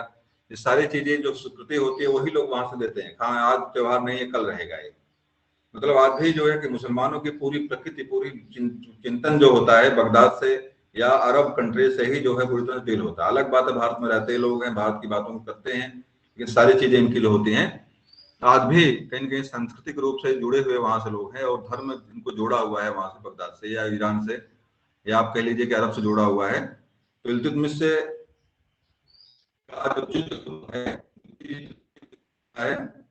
तराइन का तृतीय युद्ध यल्दौज के साथ होता है। यल्दौज के बारे में आप लोग जानते नहीं होंगे। यल्दौज जो है, यल्दौज का मतलब था कि कुतुबुद्दीन ऐबक की बहन की शादी यल्दौज से हुई थी। तो कुतुबुद्दीन ऐबक जब शुरुआत में गद्दी पे बैठता है, जब है भाई, क्योंकि वो एक गुलाम के रूप में शासन शुरू करता है, तो इल्तुतमिश से शादी करता है, बतुल की शादी करता है, कुबाचा से भी अपनी बहन की शादी करता है, और यल्दौज से भी अपनी बहन की शादी करता है। मतलब अपने रिश्ते को मजबूत करता है, ताकि कोई मुझ पर आक्रमण ना करे, कोई सभी लोग मेरे साथ मिल कर रहे हैं, वैवाहिक संबंध बना करके जो अपनी स्थिति को मजबूत करता है वो। तो यल्दौज से संघर्ष इल्तुतमिश का होता है, जो कि भाई उसकी बहनोई था वो। यल्दौज कुतुबुद्दीन ऐबक का बहनोई था, इल्तुतमिश उसका दामाद था, और इल्तुतमिश ने गद्दी पर कब्जा कर लिया जबरदस्ती। तो यल्दौज से संघर्ष उसका होता है, कलिंजर के युद्ध में और मंडौर के युद्ध में जाकर के पराजित होता है ये। पुनः यल्दौज होता है इल्तुतमिश से, और वहीं से जो है, और देखिएगा यहाँ से एक चीज और विशेष रूप से यहाँ देखिएगा, एक चालीसा दल का स्थापना यहाँ से होती है, जो तुर्कान चहलगानी के नाम से जानते हैं। तुर्कान चहलगानी, ये परीक्षा में कई बार पूछा हुआ है, प्रश्न इंपॉर्टेंट है। तुर्कान चहलगानी या चालीसा दल की स्थापना किसने किया था, या गुलाम अमीरों की टुकड़ी किसने बनाई? इसका जवाब आपका इल्तुतमिश है। इल्तुतमिश ने काम किया था। कारण क्या था कि उसका शासन जो व्यवस्था थी, शासन तंत्र जो था बहुत लंबा हो गया था, और जान गया था कि बिना हम एक 100 लोगों 200 लोगों साथ रखे हुए कुछ हम कर नहीं सकते। लगातार विद्रोह भी करते रहते थे लोग। उसने एक जो जो उसके विश्वास पात्र गुलाम थे उनको इकट्ठा करता है और तुर्कान चहलगानी की स्थापना करता है। बाद में इसी का विनाश बताओ किसने किया था? तुर्कान चहलगानी का विनाश किसने किया था बाद में? चालीसा के। चालीसा का विनाश करने वाला कौन था? इसका किसने नष्ट किया इसको? बलबन का नाम बड़ा मिलेगा भी आगे आपको। बलबन ने तुर्कान चहलगानी का विनाश किया। चालीसा, क्योंकि हाँ, तो तुर्कान चहलगानी तो वास्तव में जो है कि इसका निर्माणकर्ता कौन था? इसका इल्तुतमिश था, जिसने शासन को मजबूत करने का उसने निर्माण किया था इसका। बाद में बड़ा विद्रोह करने लगे लोग, इकट्ठा होकर बवाल करने लगे। इसी को नष्ट करने वाला काम बाद में जो है बलबन ने किया, क्योंकि वास्तव में जो बाद में जाकर सिरदर्द बन गए थे। आप बाद में देखेंगे कि तुर्कान चहलगानी सदस्य ने लोगों के बादशाहों की हत्या लगातार मतलब हत्या बाद में होती रही और अस्थिर पूरी तरह शासन व्यवस्था पूरी तरह अस्थिर हो गई। मतलब इल्तुतमिश को मजबूती प्रदान जिसने किया, बाद में जाकर के वो सल्तनत काल की अस्थिरता कारण भी बनता है। इसीलिए जो है बलबन ने इसका अंत किया था। एक चीज विशेष रूप से देखिएगा, चांदी और टके के सिक्के प्रथम बार चलने वाले कौन था? 175 ग्रेन का जो है होता था ये, ताबे का जीतल नाम था उसका। और चांदी के सिक्के का नाम कुछ और था भाई। ताबे का जीतल प्रारंभ किया। चांदी का टका था। चांदी के सिक्कों को टका बोलते थे और ताबे के सिक्कों को जीतल बोलते थे। 175 ग्रेन के होते थे। और जिसका एक चीज और जानिएगा, टकसाल का नाम खुदवाने की परंपरा जो प्रथम बार शुरू होती है वो इल्तुतमिश के समय में ही शुरू होती है। इक्ता प्रथा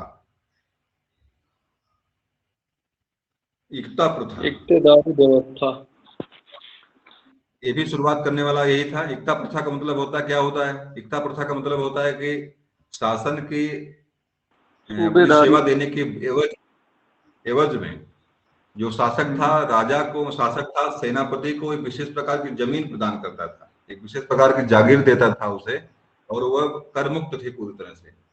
उसी को इक्ता प्रथा के नाम से जानते हैं। एक चीज और जानिएगा, एक प्रथम मंगोल शासक था चंगेज खान। चंगेज का नाम सुना होगा आपने, बड़ा खतरनाक था, एक पैर का लंगड़ा था लेकिन बड़ा खतरनाक था वो।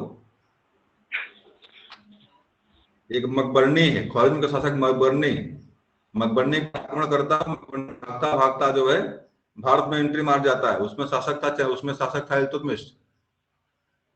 तो इल्तुतमिश ने शरण तो दिया मकबरनी को, लेकिन पुनः वापस भेज देता है ताकि चंगेज खां के प्रकोप से बच सके वो।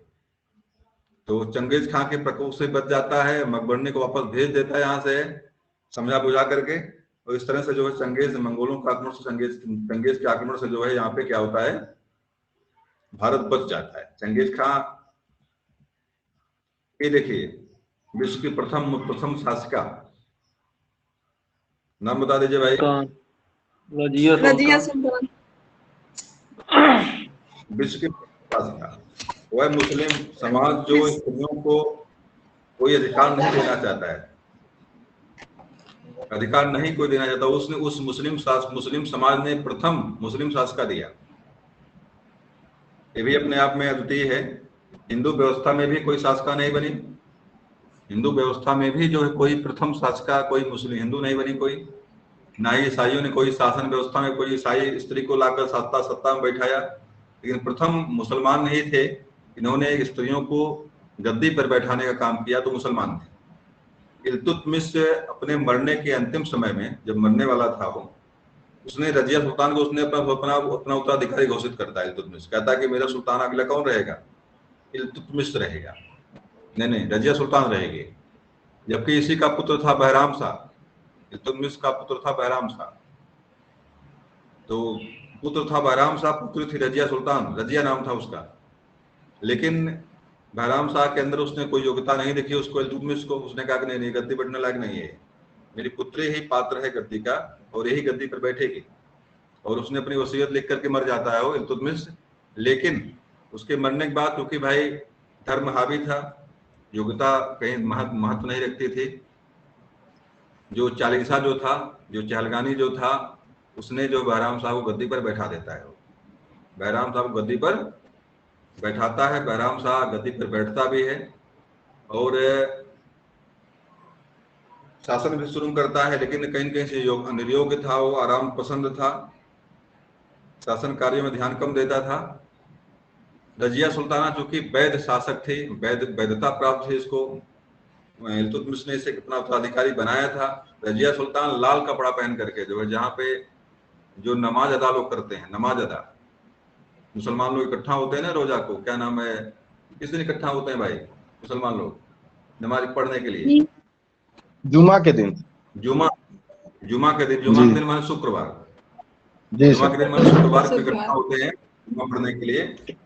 तो सारे जो तुर्क है, सारे चहलगानी पूरे दरबार के लोग जो है जुमा पढ़ने के लिए एक मस्जिद में इकट्ठा होते हैं और वहीं पर रजिया सुल्तान जो लाल कपड़ा पहन करके पहुंच जाती है। लाल कपड़ा पहनने पर, लाल कपड़ा का मतलब होता है कि मतलब याचना, मतलब न्याय की याचना के लिए पहुंचती है वहां पे।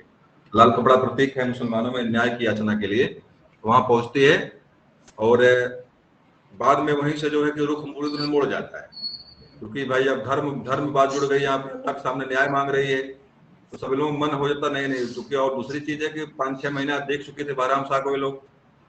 बहराम शाह वास्तव में निर्योग्य था, जो इल्तुतमिश ने जो कहा था कि किसी काम का नहीं है, ये बात बिल्कुल सिद्ध हो चुकी थी। लोगों ने कहा कि नहीं चलिए ठीक है भाई, शासक का भी निर्देश यही था और हम लोगों ने गलती कर दिया, चलिए हम पुनः इसको गद्दी पर बैठा देते हैं रजिया सुल्तान को। तो तुर्क चहलगानी ने या बाकी लोगों ने जो है उन्हें वहीं से इकट्ठा होते हैं और तुर्क जो चहलगानी था उसने बहराम शाह की हत्या कर देता है और रजिया सुल्तान गद्दी पर जो है स्थापित करता है, गद्दी पर वहीं से बैठती है। ये जानिएगा कि मतलब प्रथम मुस्लिम शासका कोई है, प्रथम जो है मुस्लिम शासका क्या करिए, प्रथम जो है कि कोई महिला शासका कोई अगर है विश्व की, तो कौन है? वो रजिया सुल्ताना है। तो गद्दी पर बैठती यहीं से है और 4 साल लगभग शासन किया। 1236 से 1236 से 1240 साल की है। रजिया ने देखिए 3 वर्ष 6 माह 6 दिन, 3 वर्ष 6 माह 6 दिन शासन किया इसने। रजिया मध्यकालीन भारत की महिला शासका थी।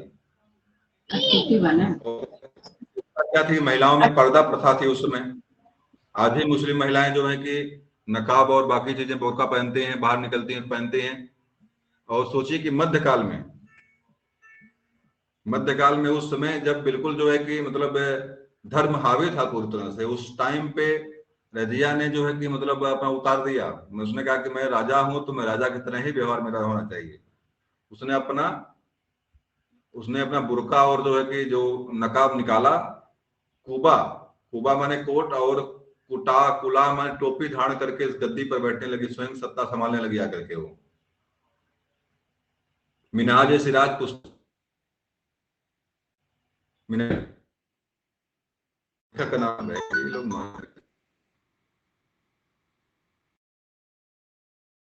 का नाम उसने लिखा है।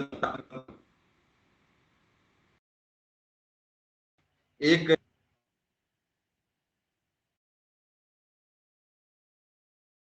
के अंतिम दौर में एक यहाँ पुनः कटेगा, समस्या आएगी, पुनः एक समस्या खड़ी होती है कि उसका एक देखिए यहाँ पे लिखा है,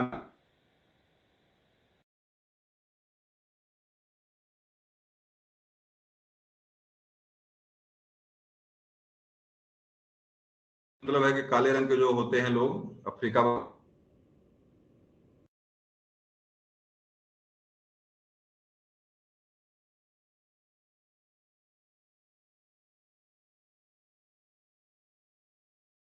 पढ़ना पड़ रहा है यहाँ से। चलिए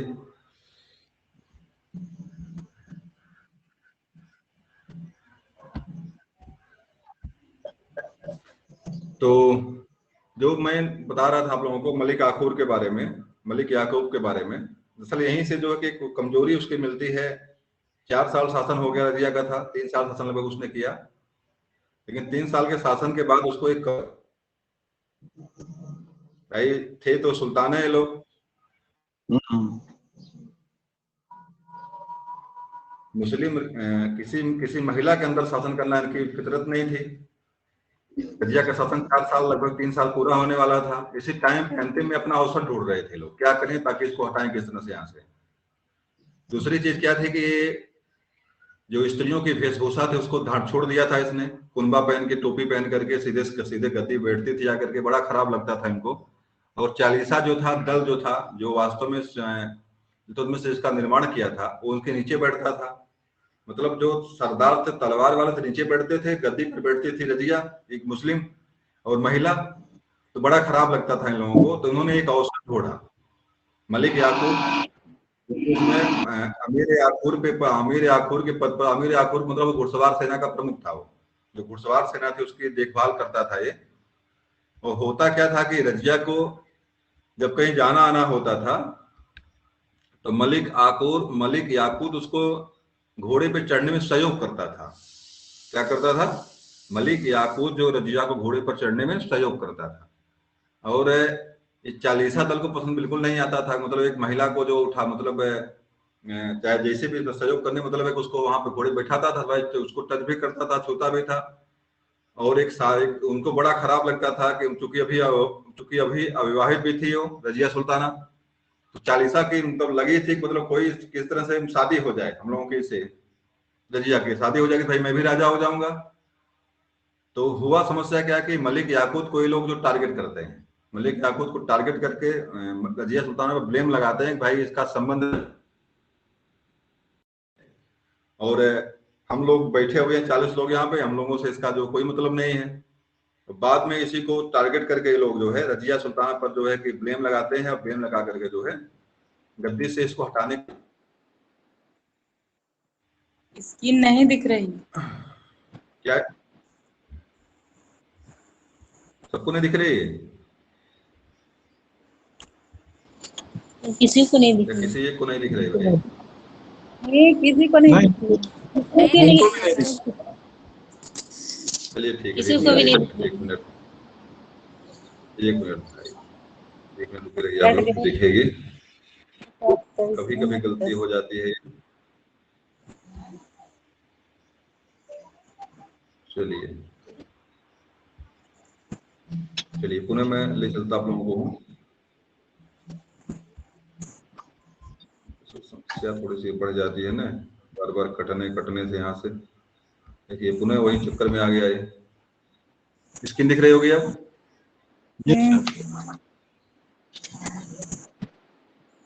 रजिया सुल्ताना जो है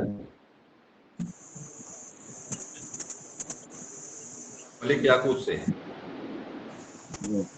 और मलिक याकूत से मतलब इस तरह से बना करके जो है ये लोग कहते क्या है, रजिया पर विद्रोह करवाते हैं। उसी टाइम पे एक विद्रोह हो जाता है खबर हिंद में। खबर हिंद एक जगह है, उसने कहा कि मैं रजिया के अंदर का शासन नहीं करूंगा। खबर हिंद में विद्रोह कर देता है, इख्तिदार था अल्तुनिया, उसने विद्रोह कर दिया। खबर हिंद में भटिंडा में विद्रोह करता है, और रजिया सुल्ताना उसको दबाने के लिए वहां जाती है।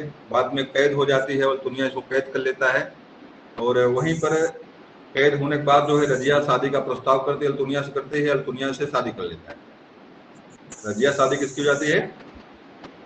अल्तुनिया से। और दोनों लोग साथ मिलकर के दिल्ली की तरफ जो है पुणे बढ़ने का प्रयास करते हैं, और रास्ते में ही रजिया की हत्या 1240 ईस्वी में डाकुओं द्वारा, डाकू जो होते मिल करके उसको जो है मार डालते हैं रजिया। तो रजिया का वहीं क्या हो जाता है, अंत हो जाता है। शादी भी करती है अल्तुनिया से, दोनों लोग साथ मिलकर दिल्ली पे पुणे पहुंचने का प्रयास करते हैं, लेकिन रास्ते में डाकुओं ने इसका काम जो है तमाम कर दिया, और यहीं से क्या हो जाता है, इसकी यहाँ से मृत्यु हो जाती है। बहराम शाह गद्दी पर बैठता है 1240 में, और 1242 में इसकी हत्या हो जाती है।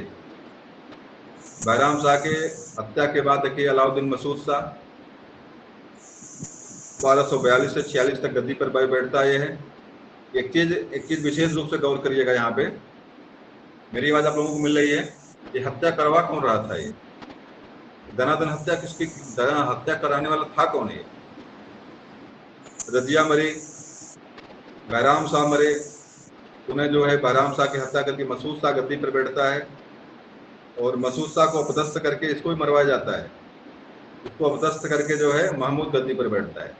महमूद गद्दी पर बैठता है। और महमूद गद्दी पर बैठता है तो महमूद जान गया था कि भैया मैं अगर गद्दी पर बैठना अगर है तो चालीसा के साथ मिलकर गद्दी पर बैठना। मेरी आवाज मिल रही है आप लोगों को ने? किसी के यहाँ से आवाज आ रही है लगातार? किसी के यहाँ से आवाज आती है? आवाज बंद कर ले हो। किसी के यहाँ से आवाज आ रही है बराबर? हाँ ठीक है, अब आवाज बिल्कुल क्लियर हो गई। तो देखिए मसूद शाह जान गया था कि अगर गद्दी पर बैठे रहना अगर है तो शासन नहीं करना है, मिलजुल के रहना लगेंगे। तो किया क्या, उसने गद्दी पर भले बैठा हो, उसने उसका एक चालीसा में था जिसका नाम था बलबन। कहाँ गया भाई बलबन? ही कहीं मिलेगा। टोपी सिल करके परीक्षा में कई बार पूछा कि भाई कौन सा ऐसा सल्तनत कालीन बादशाह था जो टोपी सिलकर अपना जीवन निर्वाह करता था। इसको लेकर परीक्षा में प्रश्न एक बार पूछा था एक बार। तो महमूद नसरुद्दीन महमूद, ये सल्तनत काल का शासक था नसरुद्दीन महमूद, जो टोपी सिलकर अपना जीवन निर्वाह करता था। मिनहाज सिराज पुस्तक जो है तबकात नासिरी इसी को समर्पित है, महमूद को लेकर समर्पित है, महमूद को बारे में लेकर लिखी गई है। अपनी पुत्री की विवाह इसने जो है बलबन से, बलबन जहां बलबन था उसमें सल्तनत आपके चालीसा में बलबन भी शामिल था। तो बलबन ने बढ़िया काम क्या किया, बलबन ने अपनी पुत्री की शादी किससे कर दिया? नसरुद्दीन महमूद से कर दिया, जो उसमें शासक था, जो उसमें दिल्ली सल्तनत की गद्दी बैठा था। बलबन ने अपनी पुत्री की शादी किससे कर दिया? नसरुद्दीन मतलब शासक से अपनी शादी कर दिया, पुत्री की शादी कर दिया। अब शादी कर दिया और क्या कर दिया नसरुद्दीन ने? उसे उल्लुक खां की उपाधि दी और नायब मामलिक का पद दिया। नायब मामलिक का मतलब होता है कि प्रधानमंत्री, नायब मामलिकात का मतलब होता है पूरा मतलब सर्वोच्च नायब बना दिया उसे, सर्वोच्च मंत्री बना दिया उसने। और एक चीज और यही से होता, उसने कहा कि मैं शासक भले हूं लेकिन मेरा जो मंत्री है सब कुछ बड़े बढ़िया से करता है, इसलिए उसने अपने आप गद्दी से अलग कर लिया पूरी तरह से महमूद ने। और पूरी जिम्मेदारी, शासन की पूरी जिम्मेदारी उसने जो बलबन को सौंप दिया। उसने बलबन जो भी चाहता था वो करता था, सारी व्यवस्थाएं जो है, शासन मोहर तो लगाता था महमूद, लेकिन सारी व्यवस्था सारी काम जो है कौन करता था? बलबन करता था। तो महमूद शासन काल में बलबन ने पूरी जिम्मेदारी से अपना काम किया और उसने महमूद को जो है मारा नहीं, मतलब कत्ल नहीं होता महमूद का यहाँ से, उसके अपने मृत्यु से मरता है वो। और उसके मरने के बाद देखिए यहाँ लिखा है 1266 ईस्वी में महमूद की मृत्यु के पर बलबन ने स्वयं को सुल्तान घोषित कर दिया, उत्तराधिकारी बन गया। यहाँ से कुछ चीजें बड़ी इंपॉर्टेंट आती हैं महमूद बलबन को लेकर के। बलबन का सबसे लंबा समय भी था, टाइमिंग भी थी, बहुत लंबा समय तक इसने सल्तनत काल पूरा देखा। और जानते हैं चालीसा का गठन किसने किया था? इल्तुतमिश ने किया था। तब से लेकर के महमूद तक ये जो है उसका सदस्य था, उसका चालीसा का सदस्य था। और महमूद के समय में आकर के पूरे धीरे धीरे अपना कब्जा व्यवस्था स्थापित करता, मतलब लंबा इसके पास एक तरह से अनुभव इसके पास था, मतलब कैसे लोग बादशाहों को मारे जा रहे हैं, बादशाहों को मारने वाला कौन है, उपद्रव जो हो रहे हैं इसका कारण क्या, सब पर ये मंथन करता है और पाता है कि चालीसा दल जो है वास्तव में पूरे जो है पूरे फसाद की जड़ है। और ये भी जान गया कि बादशाह मारे क्यों जा रहे हैं, क्योंकि उनके प्रति किसी के मन में कोई भय नहीं है। जो भी चाह रहा है बादशाह को आके जो है काट के चला जा रहा है। कभी कोई सुल्तान मार दिया, कभी कोई जो है कि चालीसा दल सदस्य कोई मार दिया, कभी उसका चाचा मार दिया, कभी भतीजा मार दिया, जो भी चाह रहा है सुल्तान को मारे जा रहा है। उसने कहा कि नहीं, मुझे चेंज करना पड़ेगा इसमें, नहीं तो मुझे भी कोई मार डालेगा। तो उसने कहा कि उसने 3-4 चीजें लाता यहाँ से। पहली बात उसने कहा कि मैं जो है मैं अफरासियाब वंश से हूँ, भी मैंने नाम लिया था इसके पहले। अफरासियाब वंश कौन है बता दीजिए भाई? अफरासियाब का उल्लेख कहाँ मिलता पहली बार? क्या सर? अफरासियाब वंश का उल्लेख पहली बार कहाँ मिलता है? अफरासियाब वंश का उल्लेख प्रथम बार कहाँ मिलता है? देखिए इसका नाम जो बता रहा हूं मैं आपको, भी पुस्तक मैंने बताया था फिरदौसी की शाहनामा, ईरान वंश के शासकों का इतिहास है ये। तो उसने कहा कि मैं उसी सबसे जो महान शासकों का इतिहास ईरान का जो है अफरासियाब, जिसमें फिरदौसी जिसको फिरदौसी ने लिखा है, मैं उसी वंश से हूँ। मतलब बलबन ने अपने आप को बलबन ने अपने आप को जो है अफरासियाब वंश से जोड़ा। पहला काम उसने ये किया कि मैं मतलब उच्च कुल का, निम्न कुल का नहीं हूँ, मैं उच्च कुल का।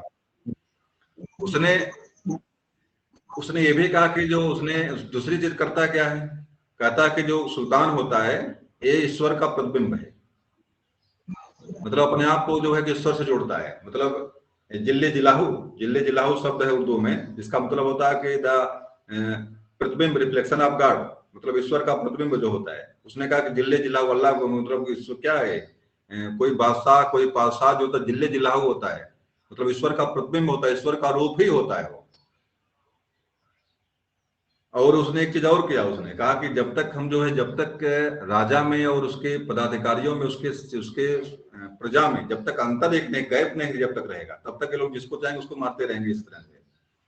उसने सिजदा और पाबोस दो चीजें यहाँ लागू करता है, बड़ा इंपॉर्टेंट परीक्षा में कई बार पूछा, सिजदा और पाबोस, रक्त और एक नीत और लागू करता है, क्या नाम उसका है, रक्त और लौह की, रक्त और लौह नीति, इस तरह से एक नीति ये भी लागू करता है। दो चीजें, तीन चार चीजें काम करता है यहाँ से। तो एक वो सिजदा बताओ, सिजदा माने क्या होता भाई, सिजदा माने कोई बता दे। दंडवत, सर झुकाना। सिजदा दंडवत, मतलब होता है कि दंडवत,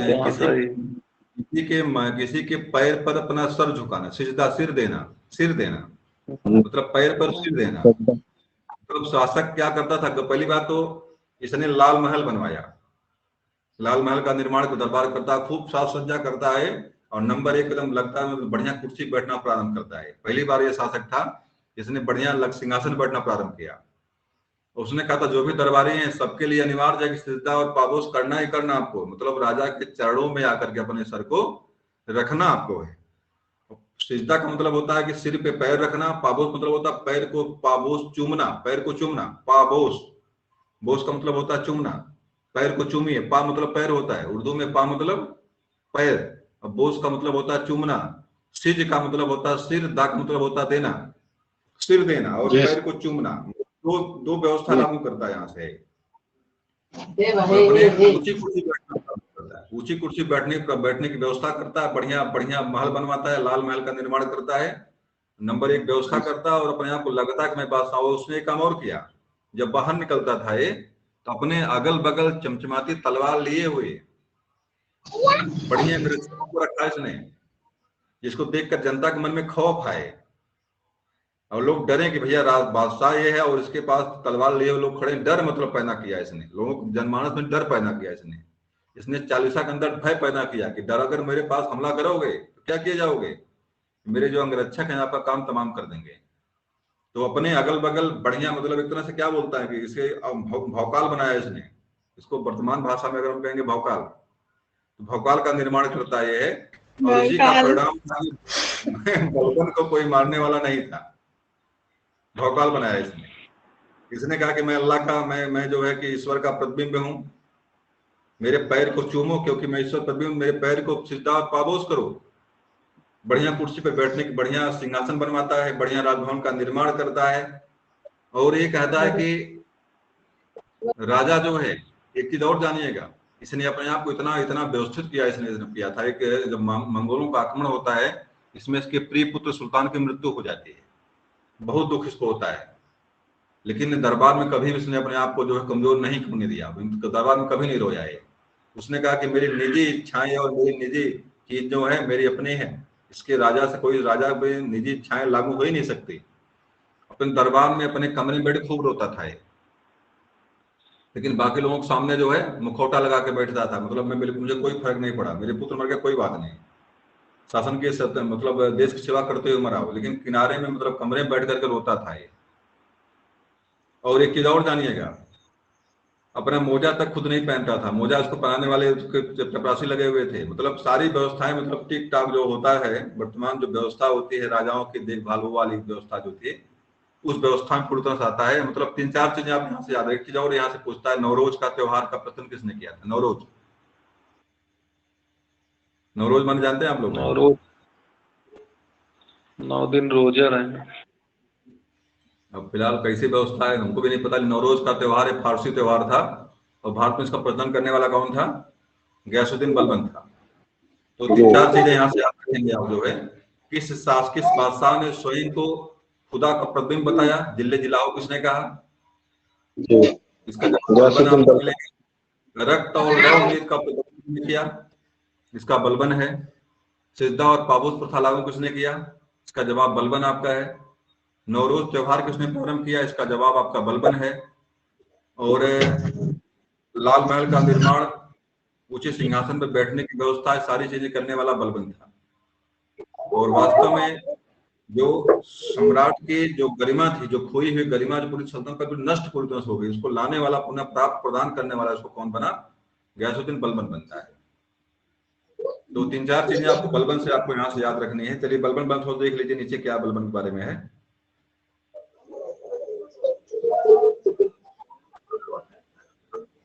देखिए जो मैंने बताया कि तुर्कानी चालगानी का सदस्य था, ये तो सदस्य था, बिल्कुल सही है।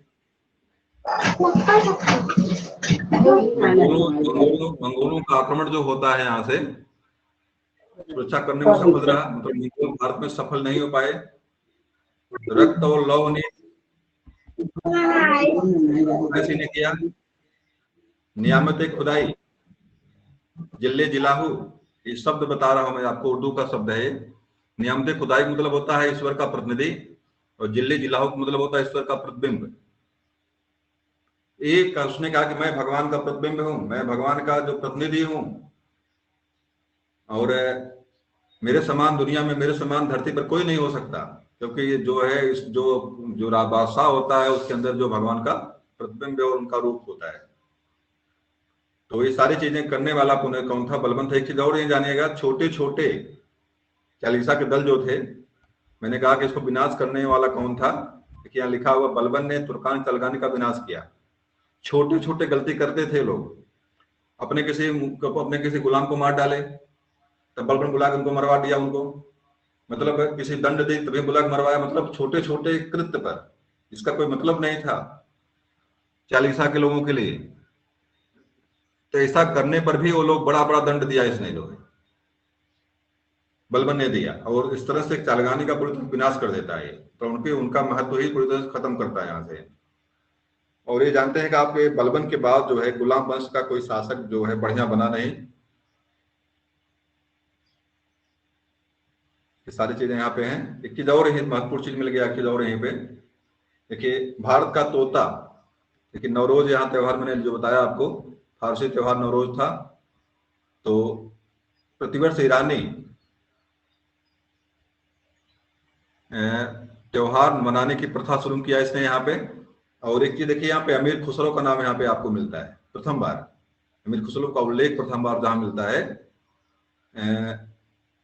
क्या नाम है, शहजादा मोहम्मद के समय से शासन अपना, मतलब इसका जीवन काल मिलता है यहाँ पे है, मोहम्मद अमीर खुसरो का नाम यहाँ पे आता है। मतलब ये अमीर खुसरो का उल्लेख प्रथम बार जो मिलता है, ये किसके शासन काल में मिलता है, सल्तनत काल में ही मिलता है। अमीर खुसरो का भारत का तोता या तूतीय हिंद, देखिए भारत का सादी अमीर हसन देहलवी, दो लोग यहाँ पे देखे हैं, तथा दो लोग, एक तो अमीर खुसरो हो गया, भारत का तोता है तूतीय हिंद, और एक है अमीर हसन देहलवी। दो लोग दरबारी थे इस काल में होते हैं। और अमीर हसन देहलवी को भारत का सादी कहा जाता। सादी माने भाई पता हमको नहीं है, सादी माने क्या होता है, किसी को पता है सादी माने, कोई बताएगा भाई सादी माने क्या होता है, कोई बता दे। चलिए, साद माने जानता हूं, साद माने उर्दू में साद माने होता प्रसन्नचित होना, खुश होना। अभी यहाँ सब शब्द आ गया यहाँ पे, शादी, शादी माने मुझे मिला नहीं उर्दू में तो कोई मिला नहीं, देखना पड़ेगा क्या चीज मतलब इसका है। तो हसन, अमीर हसन देहलवी को भारत का शादी, और अमीर खुसरो को जो है भारत का तोता या तूतीय हिंद के नाम से जाना जाता है। देखिए बलबन की मृत्यु के बाद उसका पुत्र कैकुबाद गद्दी पर बैठता है। आरिज ममालिक जलालुद्दीन इसकी हत्या करके, जो कैमर की हत्या कर गद्दी पर बैठता है।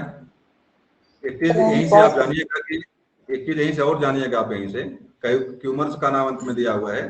तो गुलाम वंश का अंतिम शासक कौन था, तो बता दें हमको, क्यूमर्स था। गुलाम वंश का अंतिम शासक कौन था, क्यूमर्स था। और क्यूमर्स की हत्या करके उसका सेनापति का नाम क्या था? जलालुद्दीन। खिलजी वंश का संस्थापक नाम बताइए। खिलजी वंश का संस्थापक कौन था?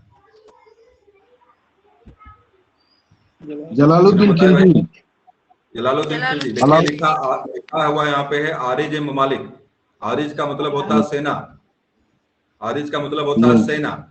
ये ममालिक का मतलब होता है मतलब सेना का सबसे बड़ा जो मंत्री था।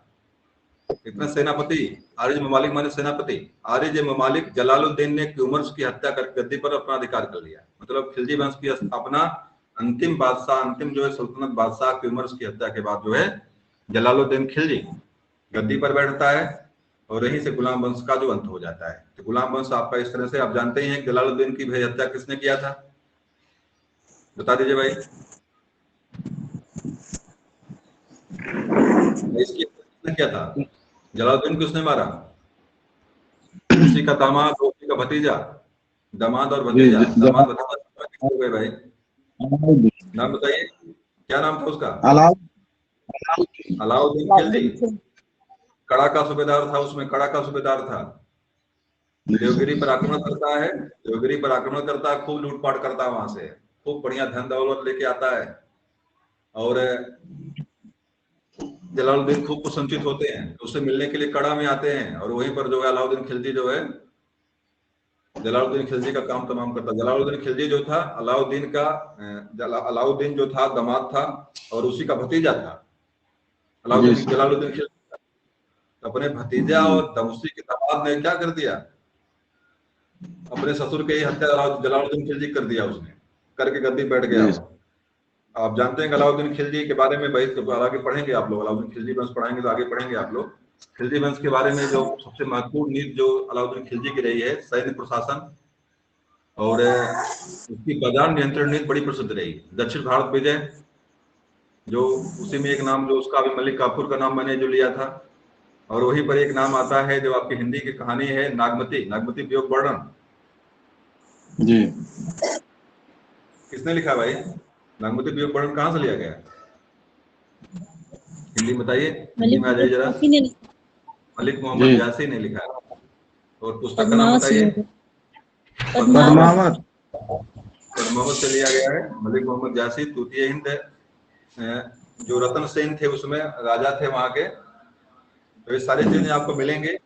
वर्तमान में भी करड़ी सेना ने बवाल भी किया था। पद्मावती जो फिल्म बनाई गई थी, बाद में उसका नाम पद्मावत कर दिया गया बवाल के बाद जो है। तो सारी चीजें अभी आगे मिलेंगी आपको। इतिहास, हिंदी सब मिक्स मिलेगा। और आज की क्लास यही समाप्त करते हैं। चलिए, अभी तो एक करंट का भी था, तो करंट भी पढ़ना चाहेंगे क्या आप लोग? पढ़ा दीजिए सर, छुट्टी है। आवाज शाम पहुंच को नहीं सकती पढ़ाइए आपको सर, यहाँ शाम पे। को। पढ़ा दीजिए सर, शाम को छुट्टी है। चलिए शाम को मिलिएगा, पुनः शाम को पढ़िएगा। आज माला का भी क्लास नहीं है, तो शाम को पुनः पढ़िएगा आप लोग। अब क्लास को मैं ही समाप्त करते हैं। अब हैं, चलिए। आज की कक्षा से जुड़े आप सभी लोगों को बार बार धन्यवाद। नमस्ते सर।